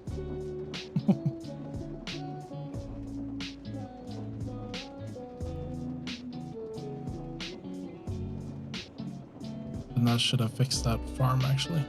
And you can see the cocoa beans came out here on the belt. So yeah, there we go. Now it should be reset to the way it should be. And we can move on to the next farm. So here we have a chicken farm, and it's actually making quite a lot of noise because there's so many chickens stepping on the metal, because there's chutes underneath here. And then I have like moss carpet on top. So every once in a while a chicken is gonna lay an egg, and the egg goes down into the chute and lands on one of the belts, and just outputs it into the chute that's down here. And in this case it goes straight into the trash, but in a survival world you could actually do something with the eggs. And over here we have a basic chocolate making machine, which is still actually working, which is I'm quite impressed that this is still working because it's quite complicated. So we have cocoa beans, milk buckets, sugar, and lava buckets that are all being fed on the belt. And then I have 3 different mechanical arms that are doing different things. So one mechanical arm is putting milk buckets up here. The milk buckets are going down and being emptied into this item drain. Any empty buckets are being put here in this smart chute, or it's a brass funnel actually. And those are probably the empty lava buckets. The lava buckets are powering this blaze burner down here, which is heating up our basin. And one mechanical arm is putting cocoa beans and sugar and milk into just cocoa beans and sugar into the basin, and that's all being mixed. And then I have this smart fluid pipe here, which is set to filter only chocolate, and that's outputting the liquid chocolate into another basin here. And then we have a mechanical press, which is pressing the liquid chocolate into chocolate bars. So I wonder if I could actually catch one here. Probably not. Oh, there we go. So there we have a bar of chocolate. And we could throw that away. So that's how that works. Over here we have some, what are these called again? Sweet berries. And they're going under just a spout, which is being filled with liquid chocolate. And then once that's filled with liquid chocolate, we get chocolate glazed berries, which can also be eaten.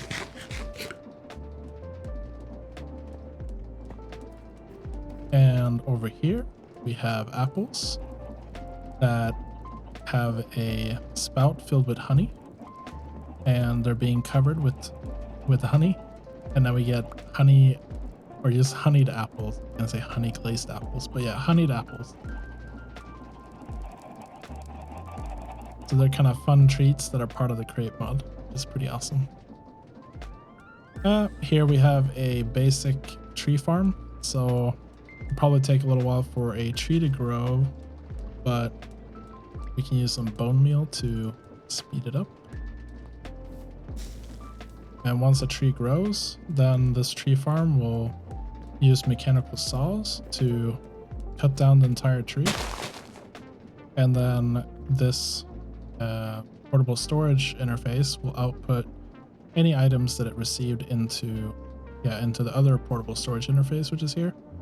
And that will be output onto the belt. Hello, Vengeful Nick. Oh. I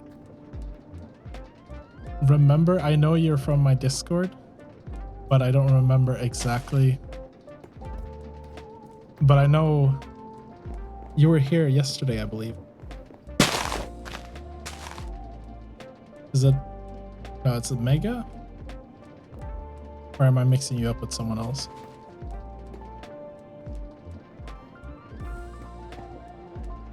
So here we have an oak farm. Okay, great. Then yeah, I remember correctly. I'm bad with names in general, so I'm pretty happy that I got that right. Welcome to the stream, and I hope you're doing well. Yeah, so here's a oak farm, and what's different about this one is you have all of these, you can see these deployers that are throwing their fists in the air. But what they're actually doing is they actually have clippers on them. They're just not visible in a moving contraption. And those clippers are actually like gathering leaves. So you can actually cut leaves. Hello, Rennie. How are you? I hope you're having a good night or a good evening or a good day, depending on where you are in the world. In our next room here, we have the crafting blueprint. And this is a pretty neat item that I don't really see used. I think it looks kind of cool just hanging on the wall. And it's quite useful. So let's say I have like iron bars in my inventory, or iron ingots. So I have 64 iron ingots. And then I can right click. I think I can right click when an empty hand. Yes. To like make a bucket, for example, or in this case, like a helmet, I can just right click and it will be crafted automatically. So it's quite useful. And I'd like to try to use it more in my next playthrough. So maybe on like create a server, for example, that I'll be joining. You would say you're from Germany. Okay, then it's good evening. I hope you're having a wonderful evening.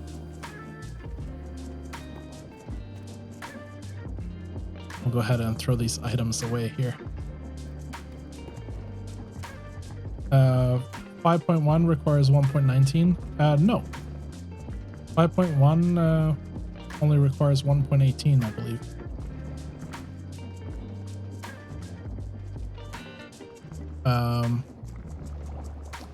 I am on 1.19 now, but I'm pretty sure, yeah. I mean, so I have a server. We're just waiting on, there's a mod called Steam and Rails. It looks like they will update fairly soon. I don't know when. I don't have any, well, I haven't talked to the developers about a release date or anything like that. And, but from their commit history on GitHub, it looks like maybe they will be done with Steam and Rails this week, but we'll see. They haven't actually gone out with any date, so it's just me kind of hoping. But once that's updated, I plan to update my private server, our Cogs and Trains SMP, to 0.5.1, and that's running on 1.18. So I'm 99% sure that 5.1 requires or works for 1.18 as well. Here we're mixing milk with leaves, so just leaves cut from a tree, and we're mixing that with some water in a basin here, and the water is just being extracted from this side here. And if you mix those three ingredients over a heated blaze burner, then we get tea, and this is the builder's tea. And what you do is you take that liquid builder's tea and you put it into a spout, and then you can fill like a glass bottle and you'll get this builder's tea from the crate mod. And I believe, I don't think it has an effect actually. I think it's more just like for fun.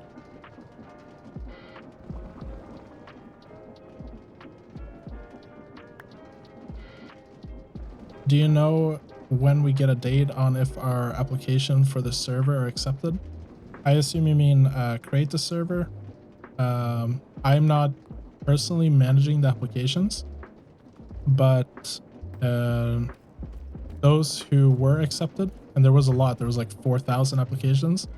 Those who were accepted have, they should have received a message and have already been invited to the server. So unfortunately, if you haven't heard anything yet, then yeah, unfortunately you didn't make it. I'm pretty sure there's a lot of good applications that didn't make it. I think you had a 1.25% chance to actually being selected. And I know the CTS devs worked very hard to, yeah, select candidates, and we could only select 50. So if you're one of those who did not make it, I'm yeah, sorry to be the one to tell you. And so here we have polished redstone quartz. Is that what it's called? I want to make sure. Oh, polished rose quartz, and that's made from rose quartz that you like sandpaper, for example. That's actually, oh, it's over here. I should do this one first. So to make rose quartz, you want to take nether quartz, combine it with redstone dust, and you get this redstone, or or sorry, you get rose quartz. And then to polish it, you can use sandpaper with a deployer, or you can hold the sandpaper in your offhand, and that will give you polished rose quartz. And once you have polished rose quartz, you can take an iron sheet with the polished rose quartz and make a Nixie, or sorry, make an electron tube. So I'm just gonna grab this iron sheet here because we got one extra, mainly because of the chunk loading issues. But as you can see, one iron sheet and one polished rose quartz, just like so, in a mechanical crafter will make electron tubes.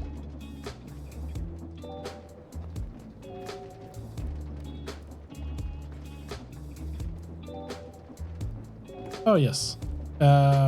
So as Vengeful Nick is saying, for those who didn't make it to the CTS server, Vengeful Nick here is kind of helping me out with starting a community server,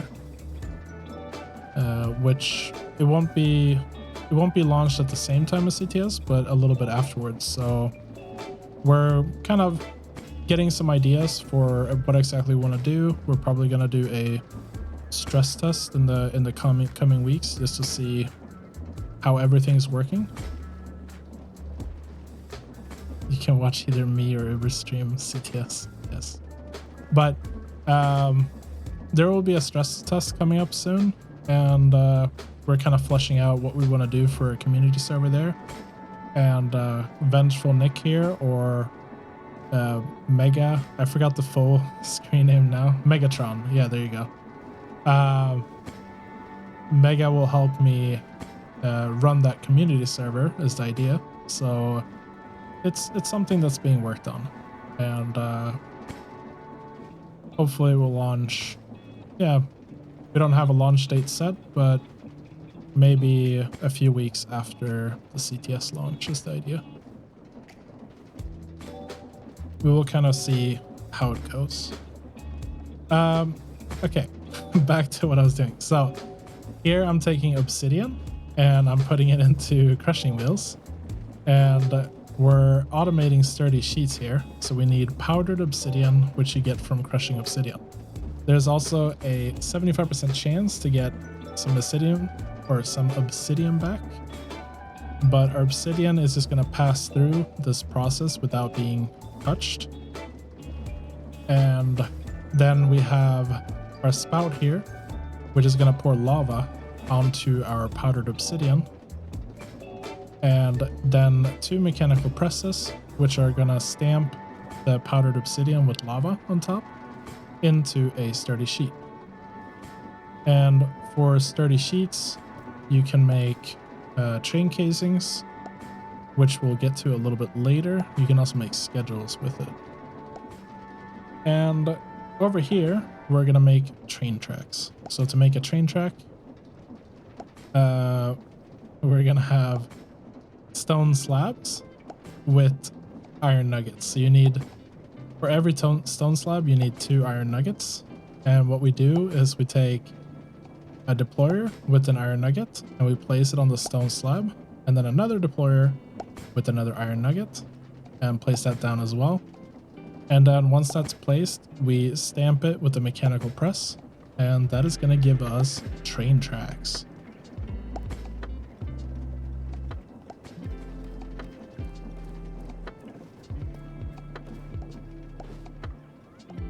And over here we have our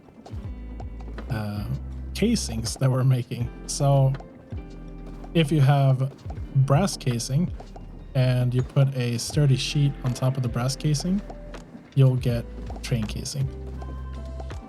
And if you have a stripped log, so to strip a log, use a mechanical saw. You can also use an axe to strip a log.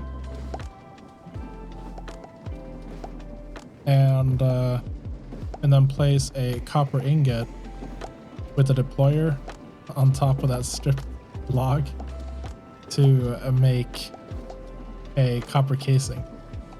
I like how I just like forced my way down here, and I was unsure if I could get back up out of there. It's fun how much cheaper train tracks are compared to normal Minecraft tracks. Yeah, that's true. But I think you also tend to make much longer train tracks, like segments, compared to the Minecraft tracks. What are they called? Rails. Yeah. To make andesite casing, you want to strip logs again. It doesn't matter which type of log you strip, but you strip a log and then place andesite alloy on top of it. You could do the same thing with oak logs, strip them to make brass casing by putting a brass ingot on top of it with the deployer.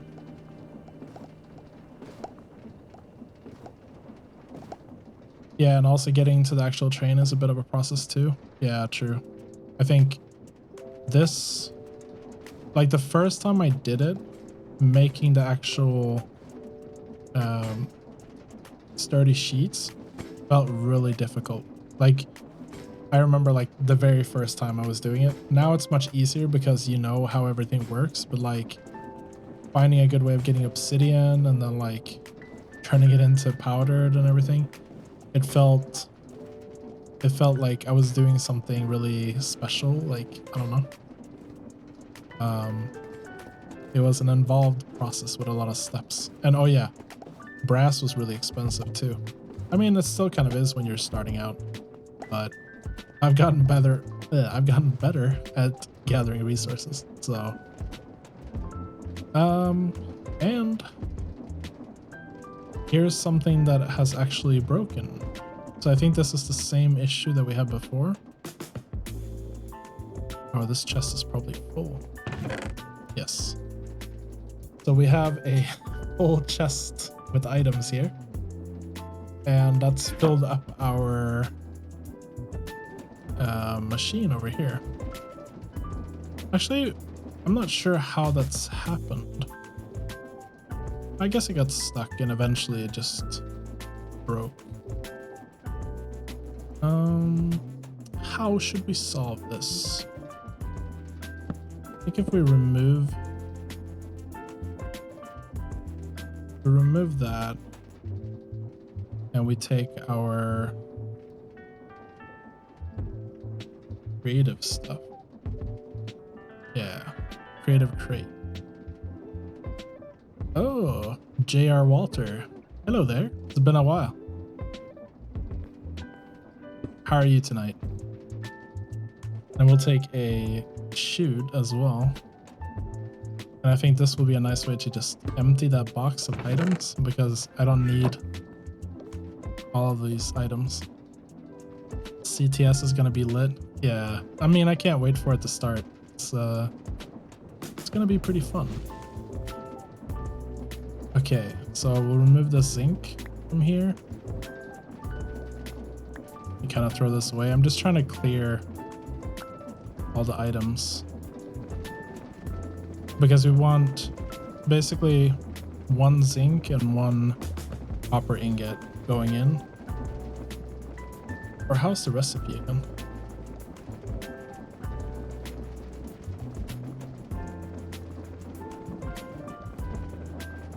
Is it actually... I'm not even typing. Yeah, I believe it's one copper ingot and one zinc ingot to make brass. I'm pretty sure. That hasn't changed. Yeah, copper ingot, zinc ingot makes 2 brass ingots. Great. So I think our chest has now emptied here.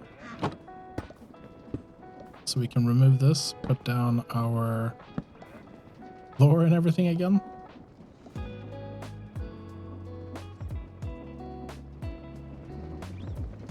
And then we have our brass making setup working. So as you can see, zinc ingot and copper ingot, they go in, and then 2 brass ingots come out, or at least I believe it's 2. Yes, 2 brass ingots come out from that process. So that's how we do that, and we ended up fixing it. So I'm not sure if I want to do anything to improve this. Maybe it would work better and be more stable if I used a deep instead here. Will that actually work? Or am I trying to do sorcery stuff here? Huh. I guess that's working. I don't see any items appearing on the depot, but it's like, it's working. So maybe I'm doing like illegal crate stuff here, but it makes sense, I guess. So there we go. That's fixed. Let's see what we have in the next room. Magic. Yes.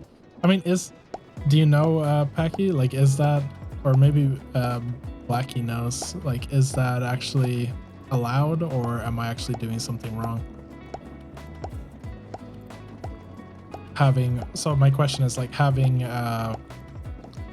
this specific thing, having 2 brass funnels on the sides of a depot like this.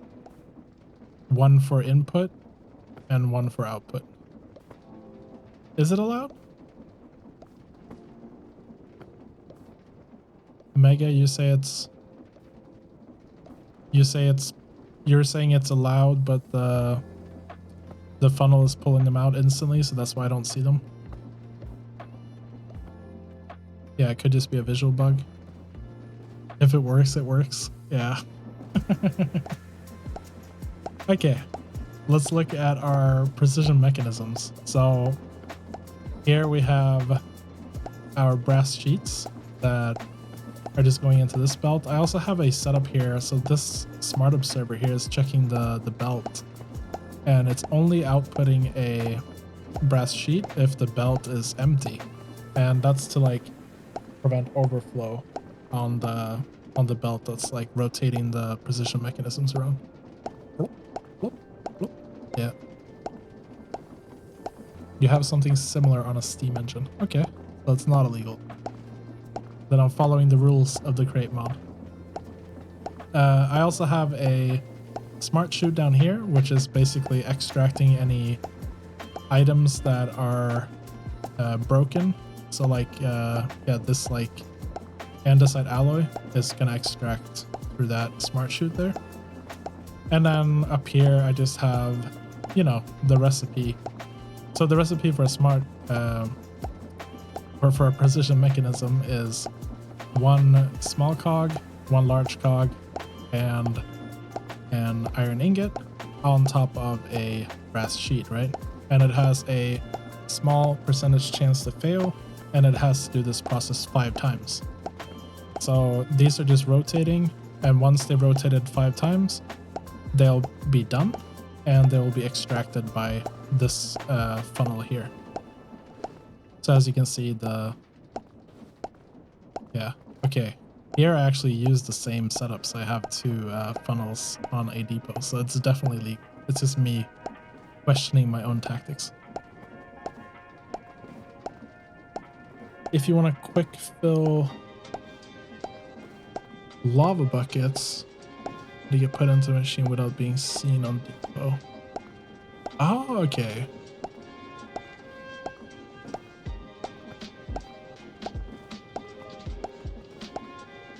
Interesting.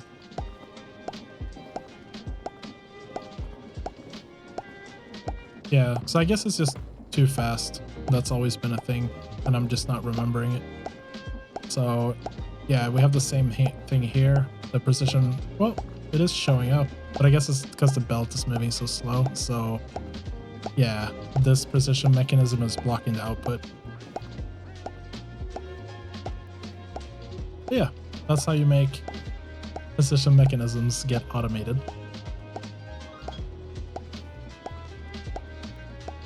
And what else do we have? Oh yes, you can take netherrack and put it into crushing wheels to get cinder flour. And I think we have the continuation of that process over here. If you take cinder flour with an egg and sugar.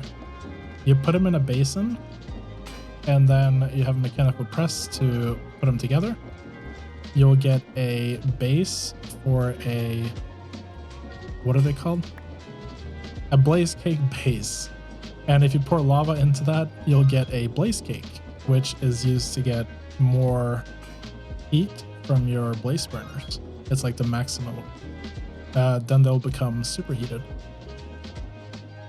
Oh yes, I almost forgot about this. So you can use a sticky mechanical piston with a pole like this to make a simple elevator, just like so.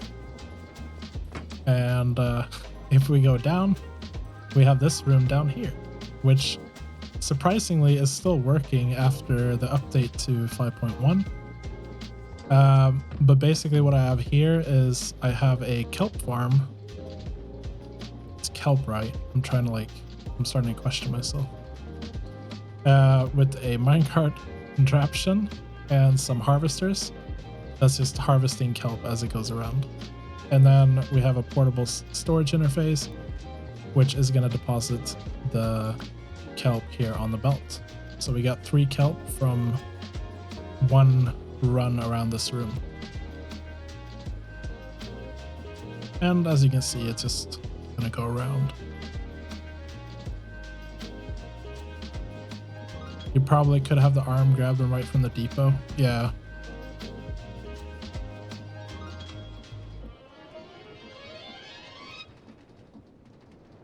Used my kickstart trick for the boiler. Hope you're happy.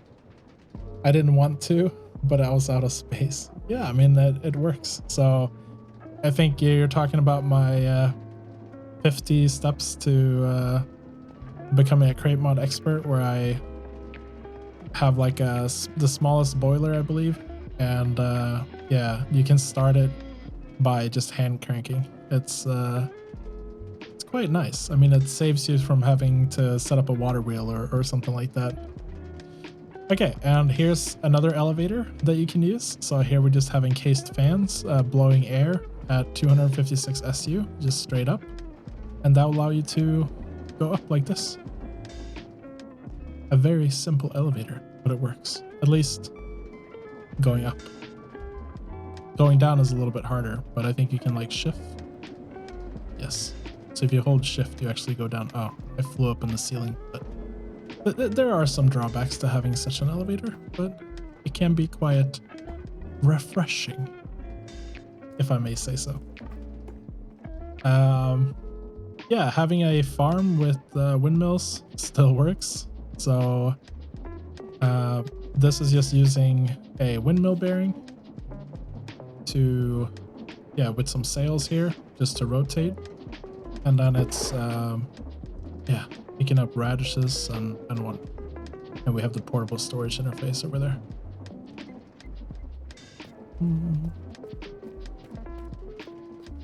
Windmills can also be made out of wool. So here I have different colored wool blocks for a windmill. So that's also a way to make this. And you can also use a windmill to, or you can make it out of, what are they called? I think it's like just the sail frames. So you have regular windmill sails, and now you have the windmill sail frame. So your sail doesn't actually have to have the fabric on there to work. You have to retrofit and update your factory to 1.19.2. I guess that's for CTS though, because CTS is going to be 19.2, whereas my private server Cogs and Trains is still going to stick to 18.2. I did that all the time before I found your hide water mill in the ground tactic, the windmill farms. Yeah. I never really did this. I just always like put the water wheel in the ground, and I never liked these kinds of farms. I don't think they look that nice, but it's a valid way to do things, so I don't have anything like really against them. It's just not, I don't like to do them this way. Yes, exactly. I had to make changes because of CTS2. Yeah, it's CTS uses a different mod pack. So I'm mentioning CTS a lot here as I'm talking. So for those of you watching the stream and you don't know what CTS is when I'm referring to it, that's create the server. It's a project that Polart is mainly, I guess, he's kind of starting it. You may have heard of him. He has some pretty good YouTube videos and does a lot with the create mod. And yeah, I'm teaming up with him. We have some great developers, and we also have two other YouTubers, Triobian and Skeech, who have been helping out a lot, been making videos, and we're gonna have about 100 players on something called Create the Server, where we have the create mod and a bunch of other stuff to interact, role play, and we'll probably be, it's something I'll be streaming. I'm not sure when, but hopefully by next week at least, I should be streaming it, if not sooner. And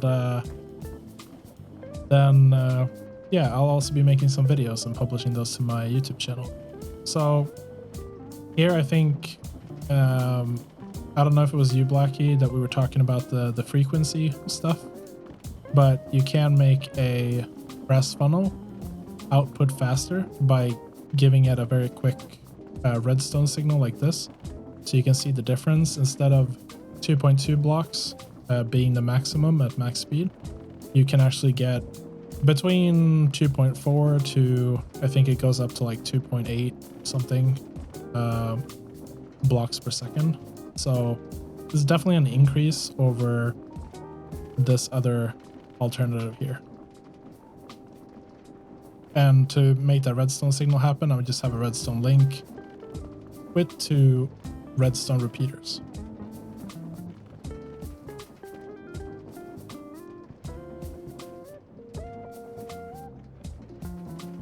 There's a faster way to do it.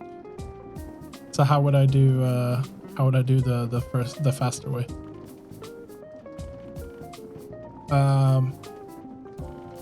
It has run a few seasons already, hasn't it? CTS. Yeah, so create the server. I believe this is technically like season 6 or something like that. So yes, it has had a few seasons before, but this is kind of a fresh start. So new things are being tried, and I guess we kind of, I wasn't part of the previous seasons, but we're kind of moving away from the seasons approach, and we'll kind of see what happens. So it's a fun project.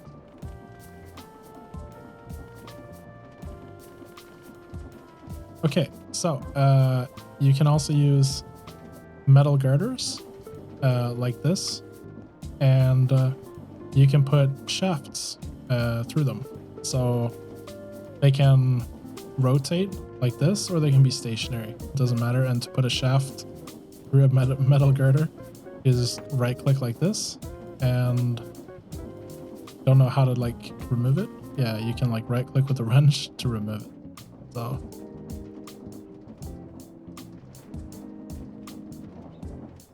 looking forward to your videos for it. Why, thank you. Yeah, it's gonna be fun to make some videos for Create the Server. Here we have a obsidian farm. Give me just 1 second.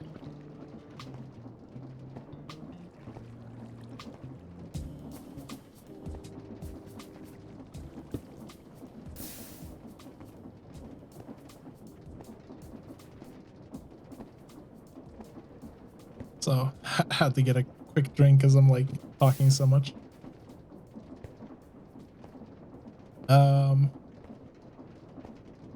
Yeah, glad to see most things in Uberswe Labs are still working after the 5.1 update.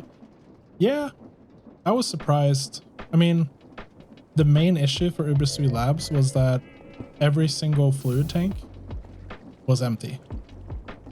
That was the biggest issue. So I fixed all the fluid tanks in every room because they got emptied. But otherwise, most things were pretty much working. So overall, I'm really happy with, yeah, with how it looks. Yeah, here we have a obsidian farm. So basically I have, excuse me, I have some lava that's being put into this pipe, and then I have some water here, and I want this water to, I don't want it to flow into the area, because then we'll get like cobblestone or stone. Instead, I just want the water to just barely touch the lava block that would be placed here, as the lava is output here. And yeah, and then we have a drill, or I have 2 drills to break this obsidian block, and that's how we make an obsidian farm. And then over here, I just wanted to demonstrate that you can make framed glass. So framed glass will actually, yeah, it will have connected textures. So instead of having like individual glass blocks, you can have framed glass that connects like this. And to make that, you can use a mechanical saw. And if you just put glass into the mechanical saw, like if I clear this filter here, it will just create random frame glass blocks. So you have 4 different variations, and initially you can start by doing this, and then once you find the variation that you actually want, like that one, then you can put it as a filter, and then it will actually output whichever one you want. So you have this tile glass variation, which looks like this. You have the frame glass, which is a connected texture like so. And then you have the horizontal and vertical frame glass, which I think are pretty cool. So those are all added by the create mod.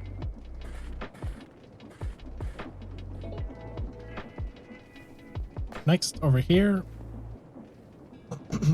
we can use mechanical crafters to make cake. And to make cake, we need some dough, some eggs, some sugar, and milk. And that's all being put into the back of the mechanical crafters, just like so. And then being put together like so. And all you need is some rotational force to the mechanical crafters, and they'll make cake. And I also have a smart chute down below, which is filtered to take the bucket, which we'll get from the milk that we're putting in, because we want to get rid of that. We don't want a bucket in our cake.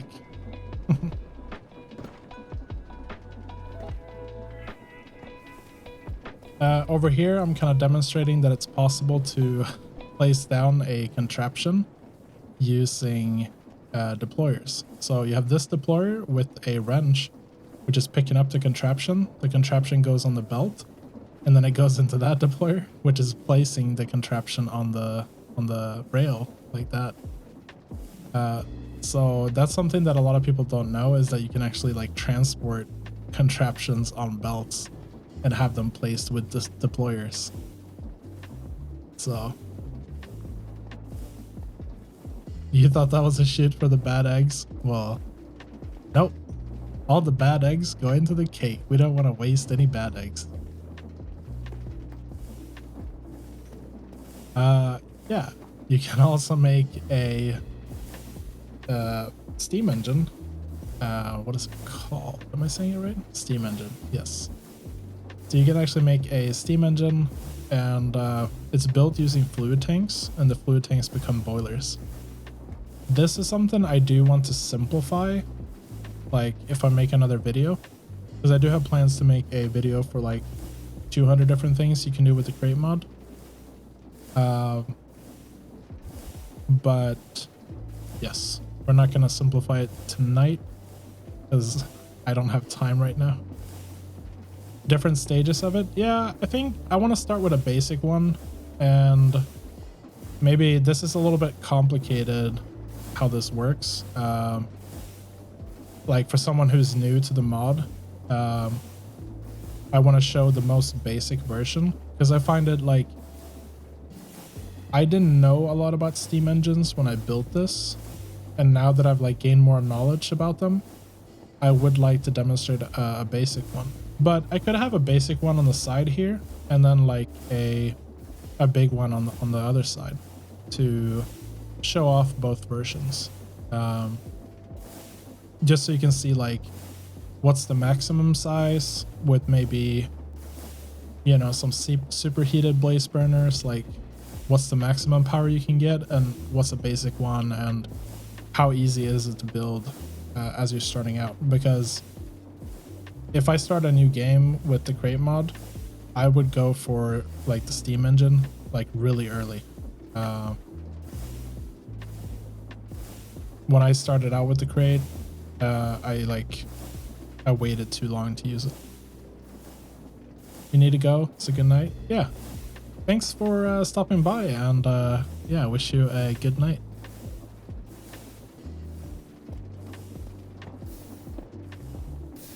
Now over here, I'm demonstrating that you can make cobblestone, of course, but I'm also demonstrating that you can actually waterlog a drill.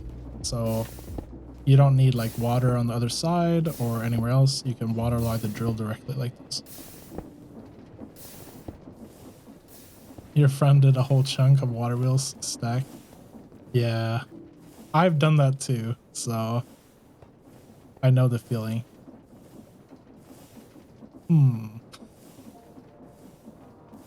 This does not look good. This is not what this is supposed to look like at all. Can I start it again?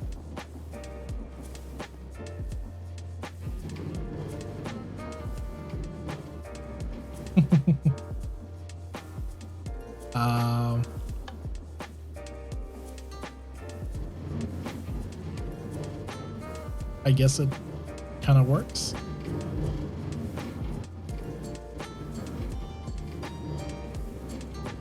Okay, so this is something that I'm gonna have to rebuild because this definitely broke in the 5.1 update. Actually, I'm not sure. Yeah, I'm not sure if it's actually 5.1 breaking this or if it was broken before, but I plan to have like another stream like tomorrow or maybe on Thursday, and maybe that will be a good time to actually fix this. So what's supposed to happen here is this minecart is supposed to be here where this connection is, and this is supposed to rotate this entire beam. I forgot what it's called. It's like a, I don't know, it's like a pendulum or something is what it's called. But it looks kind of cool. It's not useful for anything really, but it's just showing that contraptions can do like a lot of cool things. So yeah, multi-cart rotational thing. That's what it's supposed to be. What it actually is, nobody knows. Oh, this is just a regular minecart. Oh no. Once again, I forget that I'm in creative mode. Can we put this down? Oh. Oh. That's not good. So the actual... Somehow the actual contraption itself has lost another minecart. I have no idea how that happens. But yeah. That'll be good. I'll fix that like in another stream, I think. We can make a very basic mining contraption by putting some drills under a bunch of barrels or chests, for example, and then hooking up a rope pulley to it, and then we can actually like put this down and mine some diamonds. And this is something that I was planning on changing if I make an updated video, is to not use diamond blocks, because diamond blocks just take forever to mine, but you know, we do get diamonds, so that's pretty cool.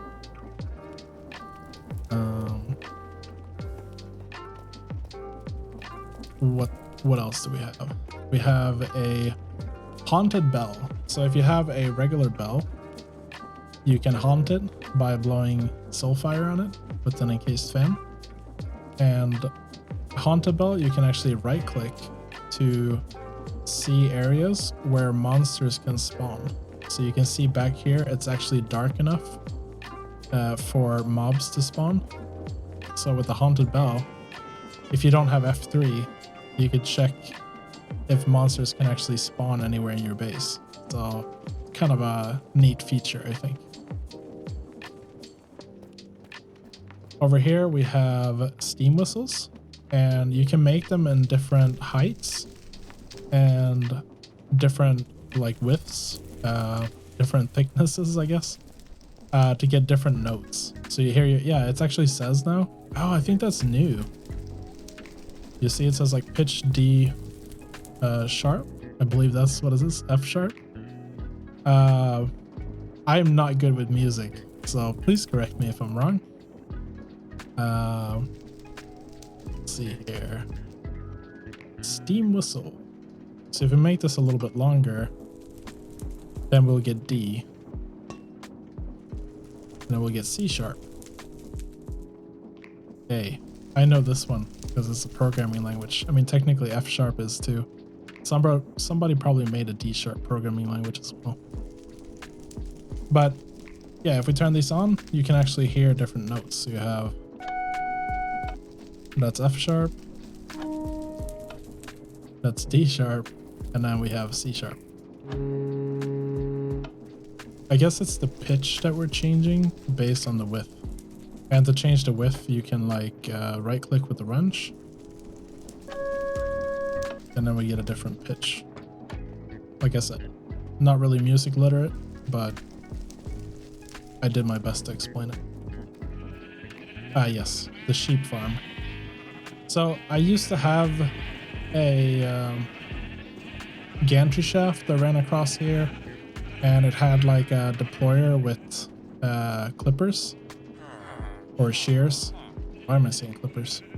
Yeah, it had shears that were being put in the deployers, and it would shear the sheep.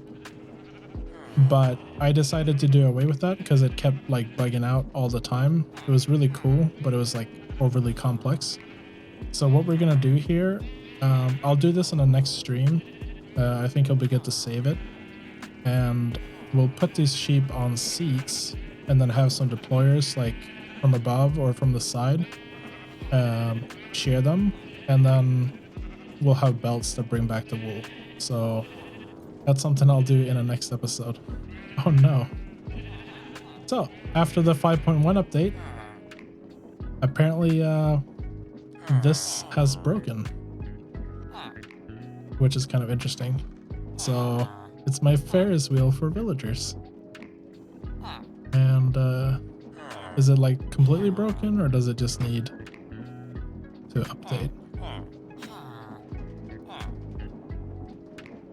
Oh. Yes. Something's not quite right here.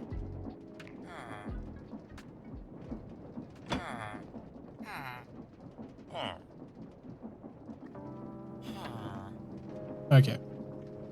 So this is also broken in the 5.1 update, I guess. So this is something I will also save for a future stream. Probably tomorrow or Thursday, and we'll go ahead and I'll show you how to fix this as well. I don't really know why it's broken, but it's interesting. But obviously, the villagers are actually supposed to move in a circle here. Oh, and here we have my 3D printer. And it does still have a schematic in it. It still has wool. And basically, the way this works is if you have a deployer with a schematic, check the glue. Yeah, I'll come back to the 3D printer. Yeah, I mean, it's supposed to be glued. I mean, this has glue on the edge, so it's supposed to stick. I don't think it's the glue that's the issue. I'll have to come back to it. If it's just lost entities being on the seats, Yeah. I want to fix it, but I'll save it for another stream because it is getting a bit late for me, and I thought it'd be good to see what kind of works here at the end. And yeah, I'll fix the other stuff either tomorrow or Thursday. We'll see when I have time to stream again. Yes, okay, so what I was saying was if you have a schematic in a deployer like this, the deployer will actually place blocks wherever you place the schematic. I would assume that I might have to reset this after the new update. So we're gonna grab, oh yeah, the schematic's not even there. So we need a schematic table and an empty schematic. We have a schematic table over here already. So we'll take the empty schematic, we'll put it in our schematic table. And then I believe it's the cube that we want to print. And we'll put the cube right here and place the schematic as a filter. And I think if I put this in my inventory, then it will go away.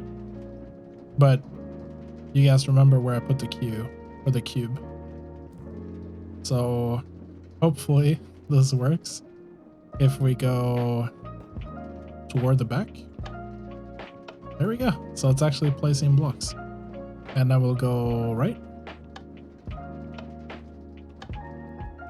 Yeah, so giving a deployer a schematic will actually place out all the blocks. So you could like set this up with some redstone to, you know, cover the entire floor, and it will actually like 3D print whatever schematic you have. That could be used to like mass produce a bunch of trains or something if you don't want to use the schematic cannon. So quite handy. And then we have a clock. So if you have a clockwork bearing, so that's what I have here, with some rotational power, you can actually make a working clock. And we have, well, the glue won't show because it's assembled, but what is a game rule? Time, do,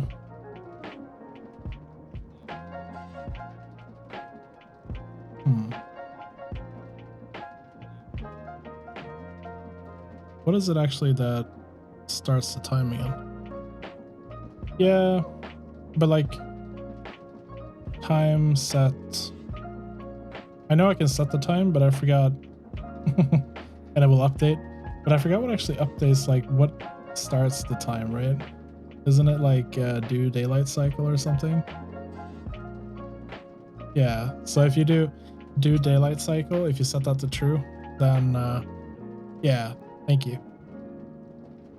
So do daylight cycle, it will actually tick the clock. So that's how that looks.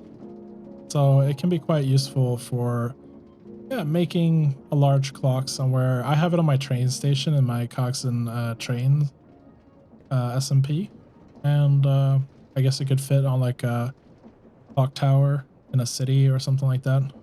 So let's turn off the daylight cycle. For this creative world, I just like to have it off. And I will set the time to noon. And then over here, I have my room. I just did a bunch of liquids here. Like, I thought this would look cooler, but it actually, like, I think it looks kind of lame, and it's like, it's a little bit offset. But the idea was here was like, oh, it'd be so cool if I had a bunch of liquids, like, going up and down. But it's really hard to make them, you know, offset. So I didn't do a lot of recording in here for my initial video. Who knows? Maybe it's something I'll improve on for like a next video, or like during a next stream maybe. But overall, it looks kind of neat, but one of those things that don't turn out as cool as I had hoped. And then we have an elevator, which should take us down all the way to the bottom, I hope. Yes. And here we have our nether portal. And our nether train is here waiting for us. And you like to use that as an exterior decor on builds? But the fluid tanks, like with different liquids in them? Like have tanks and pipes? Yeah, I think it looks really cool. Like you can also have like some cogwheels and stuff. Like I think that looks neat. But I think this is going to be where I end the stream because it's almost 11 p.m. for me. And I was only planning on streaming till 10, but I got kind of carried away with everything. So we'll have a seat on this train and let it run. And this is going to be the end of my stream. So thank you everyone for watching. I hope you enjoyed the stream, and I'll go live either tomorrow at the same time or maybe on Thursday. And I hope to see you then. So good night and see you later.